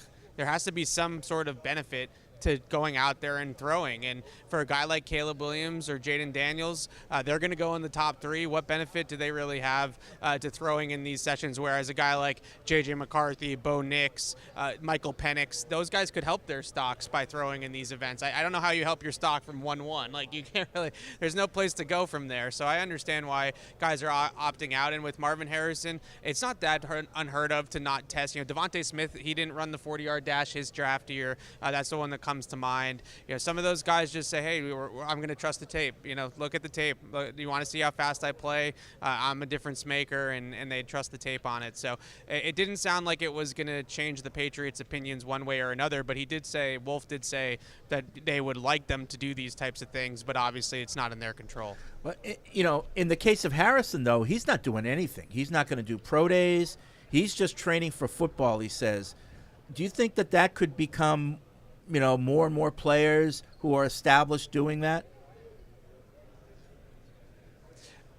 Yes and no. I think it's really with Marvin Harrison Jr. He's a unique case, in my opinion, because he's such a generational prospect to a lot of people that he has the ability to do that. I don't think a lot of other guys are going to have the ability to just say, I'm not doing any of this stuff and I'll see you in September. I think he's got that rare case of I'm this good and I'm able to pull that off. But it's not just him. Malik Neighbors is not running the 40-yard dash here either, who's most people's number 2 wide receiver on the board. And his big trait is speed. That's his top trait, is his explosiveness and his big playability. So I'm a little bit surprised more by Neighbors not participating or running the 40-yard dash than I am with Harrison, because Neighbors should run a 4.3, something like that. So I'm a little bit surprised that he decided not to run.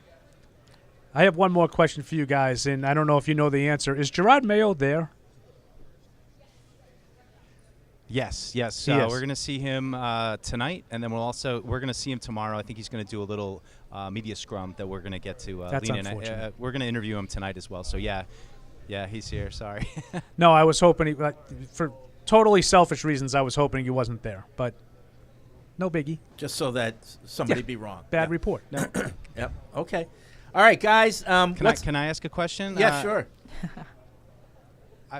I just want to see how you guys how your vacation was here. We didn't get to see you. We're like 2 ships passing in the night. Last week we had Deuce and the Kids show, and now you guys are back. You should like see how even tan they happened, are. But I hope you're all well rested. Yeah, I'm not really tanned. sure why you think that it's the jealous. Kids show. Like, he's like 5 years younger than me. I know. It's like Deuce and the Kids. I said Deuce and the Kids. I said Deuce and the Kids. Yeah, I don't know. This guy. Yeah. No, I had thanks for asking. I had a great It's more time. like creepy Uncle Deuce. Yeah, you missed all the talk earlier on the show about the pornography and everything. Yeah, in my hotel room. Fred had his share of porn in his hotel. He couldn't escape it. Yeah, but no, I had an awesome time. Awesome time. Yeah, it was a good trip until I got a speeding ticket on the way home.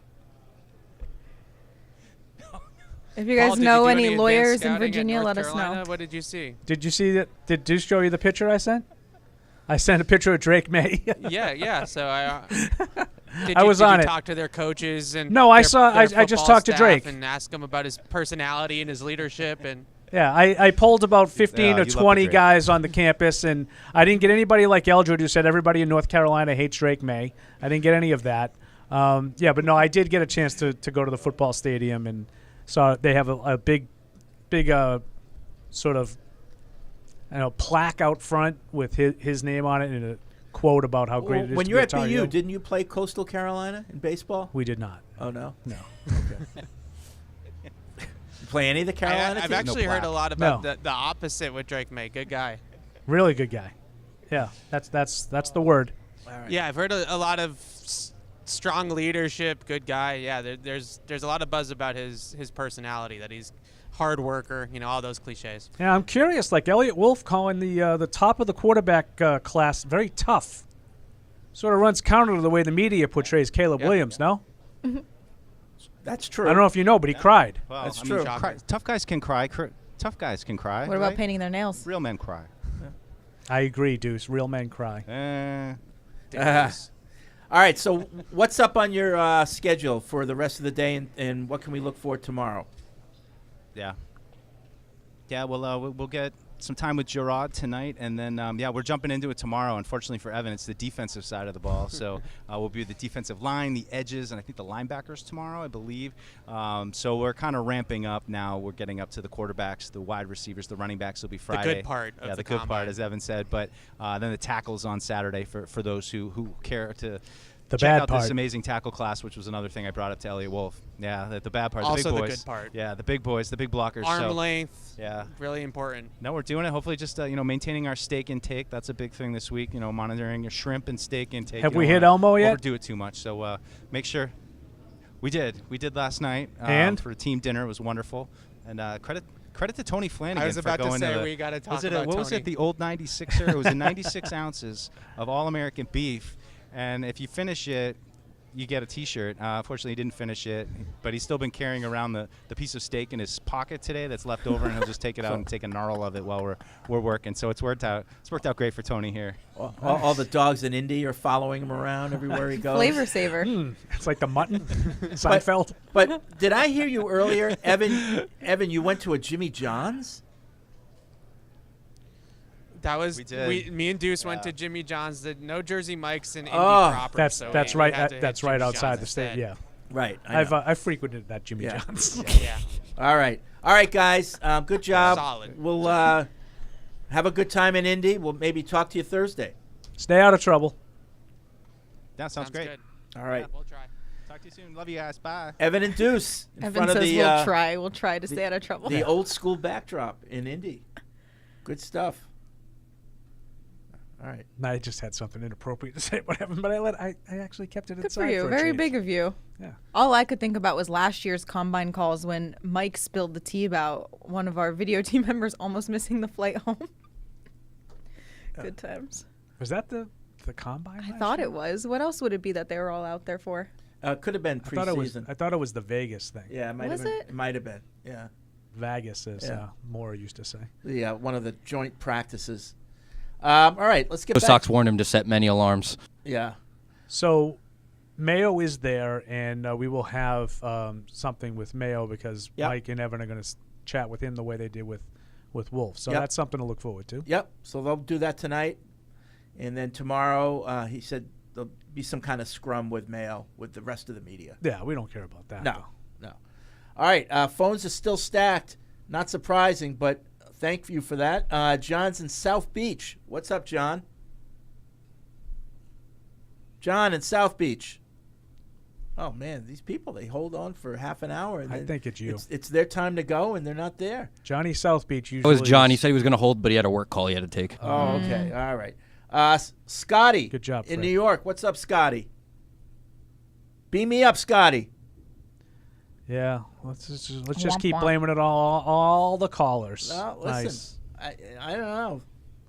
I pressed the right button. He's not there. All right, so we're going to go to California with Ethan. What's up, Ethan? Hello? Yeah. Hey, Ethan. How's it going, man? All right.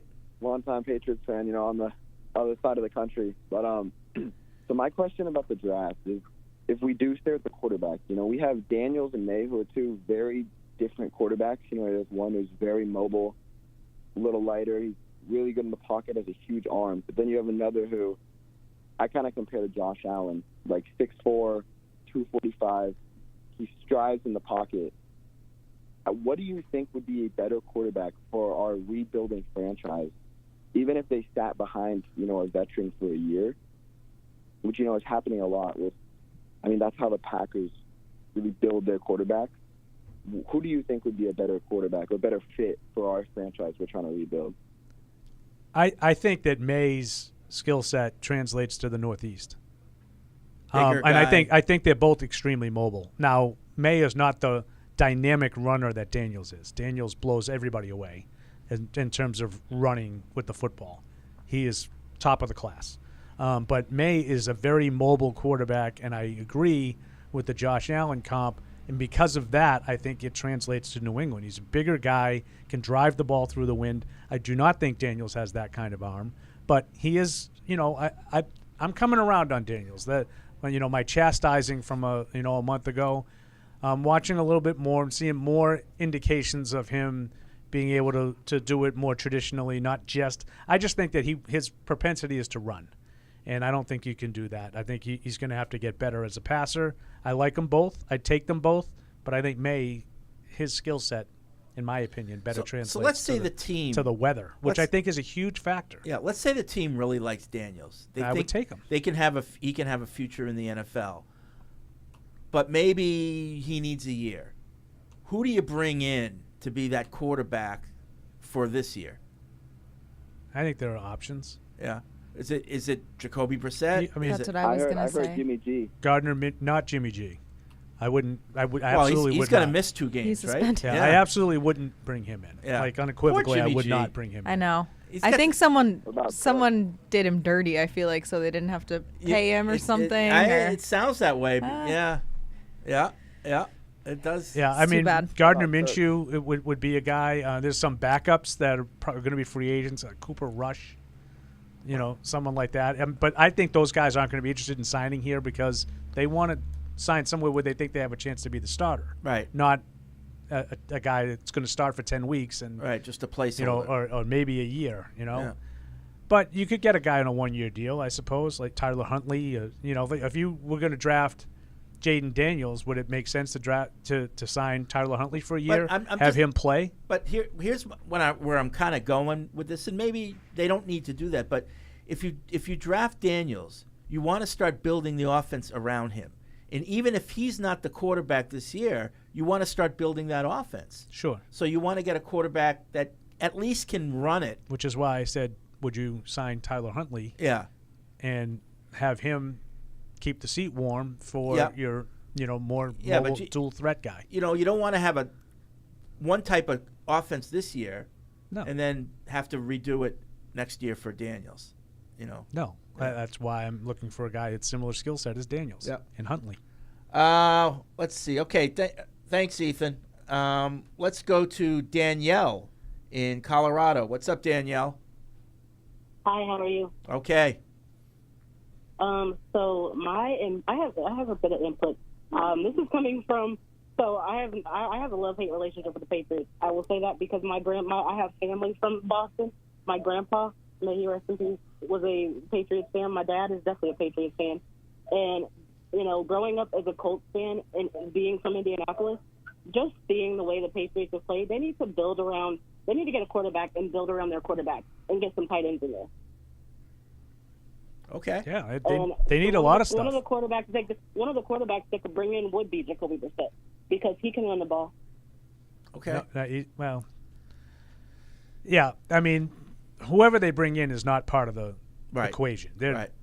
If you bring somebody in to play, that's because you don't want your rookie 3rd overall pick to start right away. Yep.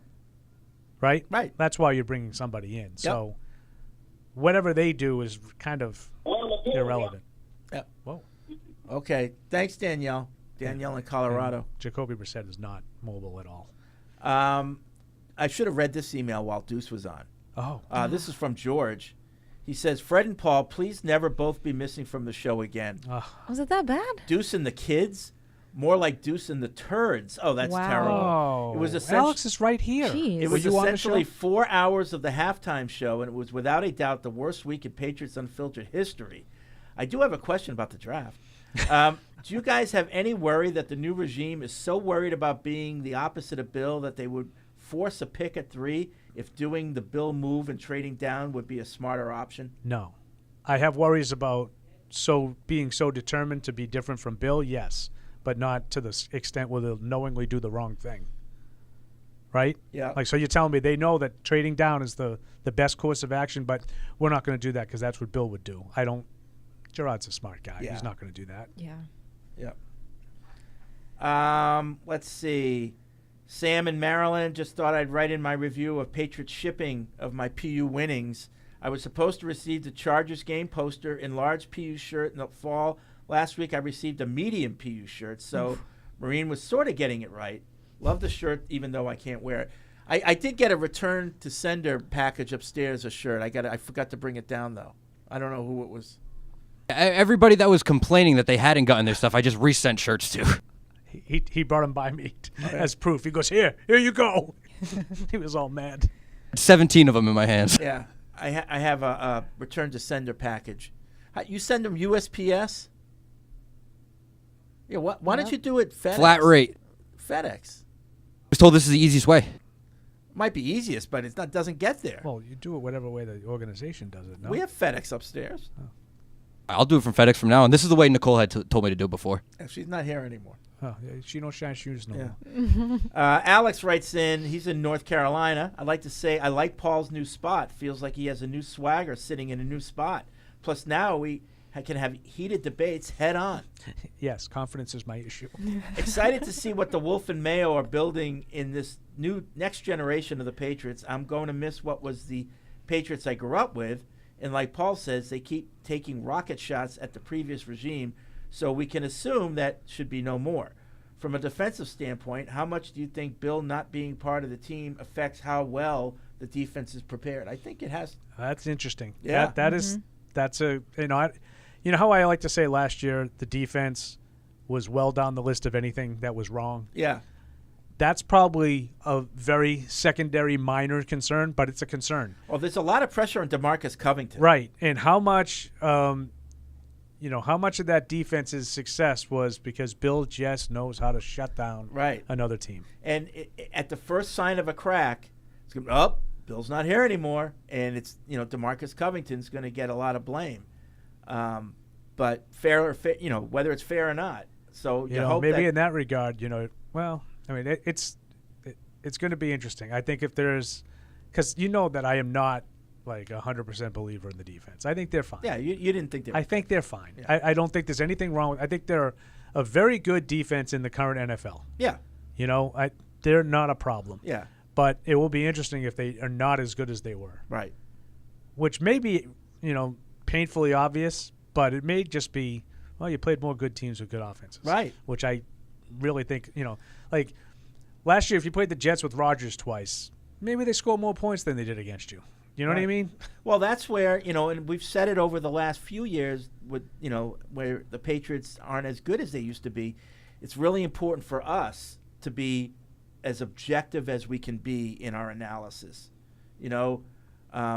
more so than when they're winning every game. And you don't really need to be because right. And then when you try to be objective then, and believe me, that's what Andy and I used to try to do, is like be balanced and look at both sides. You sound like you're just bitching for the sake of bitching, or trying to be a contrarian. Right. Like, they're 12-4, they're in the AFC Championship game, and this jerk is trying to talk about how they're not that good. It's not really what we were doing, but it's kind of. It can be perceived that way. Yeah. It can definitely be. Sure. I tell you the story all the time about Billy O making fun of us for that. Yeah. At the Combine when he was with Houston, he goes, "You two," and he didn't say guys. "You two a-holes." Really? He gave it to you, huh? No, it was very lighthearted, tongue-in-cheek. But, there was a message there. Like, I hear these reports from you guys. I don't know how you do it. I don't know how you find negative stuff. Someone in the Bay Area, I normally listen in – excuse me. Whoa, you okay? Banana in the tailpipe. No. I normally listen in on the live audio, but today I decided to watch the video. While I'm watching, a couple of times the audio-only feed will start playing while simultaneously playing the video. I don't know if it's an app issue or just a me problem. Not as bad of an issue as walking into a Mexican hotel with porn on every channel. That's true. Well, Fair. the first three, right? The first three channels. But it's the first three. What channels? You know how it's like. So every time you put on the TV. Yeah, no. So you know how like hotels, they'll have the TV on their station, which is like 1 and 2 are the hotel stations. Right. So you go in, it's nice music, and they're showing pictures Travel of guide the grounds. And back to the jump scare that Alex talked about. So you go up one of the channels, like, whoa, is that? You would think you'd have to like hit some type of like the back channel, some button that I'm over 18 or whatever, like that disclaimer. It's the you got to put in channels. like your date of birth. Yeah, put your credit card in because you probably have to pay for those channels or something. Is that what you do, Alex? I don't know how that works. I certainly do not know how that works. But yeah, you do have to put credit cards in. Not in this place. Anyway, love the Mike Mamula name drop. Growing up in South Jersey, Eagles country, I definitely remember him. That brings up this question. Over the last 20 years, the Patriots avoided these types of workout warriors. Did you see this potentially changing? Do you see this potentially changing? Yeah, I think that it's always wise to avoid a workout warrior whose play is not commensurate with his workout numbers, which was Mamula, right? Like he was an okay player at BC, but not a top 10 kind of player at BC. So I think you always want to avoid that. I don't think the Patriots will do that more now because they're scouting differently. I think you got to go with production, in the tape. If you just try to project and say, well, this guy should be better than he is, that's when you get into the Like, you want to look at a workout warrior draft 2 years ago. Yeah. With Cole Strange and Tyquan Thornton and Pierre Strong, and like they had the fastest in their positions at a lot of different. Those are workout guys. Yep. And unfortunately, none of them really panned out. Dan in Virginia and Michigan, does Paul have any warm wishes for his esteemed colleague in the sports media, Peter King, upon the announcement of his retirement? So, it's Peter King. We have an inside joke here that Fred and I and our esteemed cohort, Matt No Socks, we like to immediately jump on a text thread and say, make sure you take the time out to get on Twitter and wish so-and-so a happy retirement, because rather than just calling them yourself or texting them yourself, you have to show everybody else in the world that you know him. Right. Right? Which to me is always grandstanding. Or what my connection in social is to media. him. Right. Right. And I remember, he was so good to me as a young reporter. so that's not really about him. People dedicating their careers to him. Right. That's not really about Peter King. That's really about you. We call them narcissists. Correct. Well, so it's a little strong. So Fred and I and Matt, we like to sort of poke fun at that. This is a situation. I honestly, I've met Peter King a handful of times, but never really formally. In passing, I don't know him. Yeah. I don't know him. I don't know him at all, other than his column. Yeah. So I don't really have, and I know that was tongue in cheek, the email, but I do find it funny. Like everybody I was like yesterday. I was like, Peter King retire? I wouldn't know. It was like literally 50 different people. Yep. All regaling you with the same story about how good. I mean, I'm sure he's a wonderful guy. Behind the scenes, I'm sure that all these people. He said bad things about us during. But I'm sure that all these people are telling the truth. Like Albert Breer, who worked with him, which to me is a little different because he did actually work side by side with Peter King at SI. But talk to Peter. Right. Yeah. If you have that to say, or if you want to write it in your column or something like that, I get that. Yeah, he's from Springfield. Funny. I'm from Springfield. I'm not going to write an essay about him paving the way from Springfield for me. I've never met the guy. I'm not going to go on Twitter and pretend, The other one I like is the young kids now. I'm just want to let the world know that I'll be leaving my job. I love those. And I have a great opportunity. I'm going to so and so. Can't say it yet. Got big news coming. Excited to share what's next. Okay, if you have people you want to tell that to, send an email to those people. But they have to go on social media and tell the world. And then you also have a lot of followers from that. I know though. I sound like a boomer, but And I know we do sound like boomers, and I'm okay with it in this case. But you also, when you get let go, and I hate when people lose their jobs before anybody. Oh, it's I got laid off today. Yeah.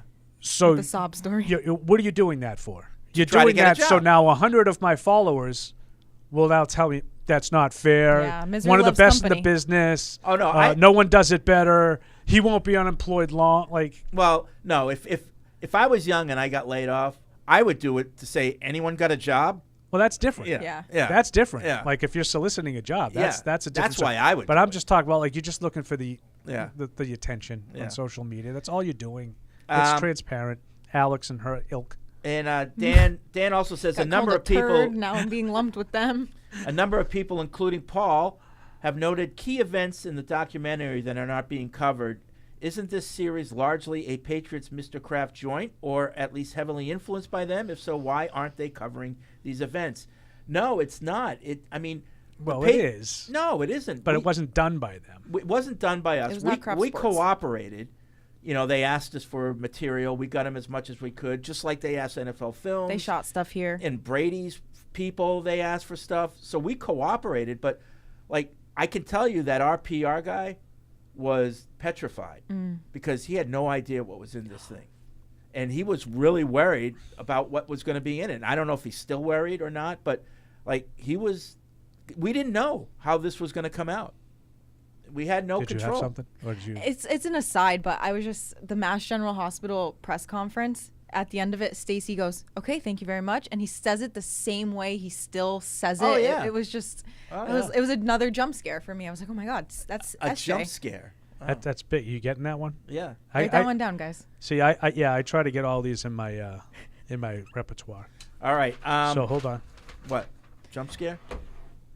That's that press conference you're just talking about. Yeah, and you were sitting in the front row of I'm it. right there. I saw it. Yeah, I saw you last night too, and I was watching the episode. Look at you! All right, Wow. listen. Before we go, I just want to tell everyone, if you're betting, whether you're in the game or betting on the game, you'll need a game plan. DraftKings Sportsbook, the official sports betting partner of the New England Patriots, provides you with everything you need to build your personal betting game plan so you can get in on all the action while practicing safe bets, Paul. Safe bets. Visit DraftKings.com/responsible-gaming to learn more about all the safe betting tools DraftKings has to offer. Hope is here, Paul. 800-327-5050 or gamblinghelplinema.org. Must be 21 plus. Play it smart from the start. GameSenseMA.com. Physically present in Massachusetts. I have no idea what all this means. See DraftKings.com/responsible-gaming for details and state-specific responsible gaming resources. All right, that's going to be it for this edition of Patriots Unfiltered. Wow, that went We fast. will be back on Thursday. When's Catch 22? Thursday 2 to 4, and then we're going to drop our next Dynasty documentary on Friday. Thank you for downloading this podcast. Subscribe on Apple, Google Play, and everywhere else you listen. Like the show? Please rate and review us. Listener comments and ratings help keep us high in the podcast rankings so new listeners can find us. Be sure to check Patriots.com for more news and more podcasts. The world's original podcast. Isn't it time to get exactly what you want?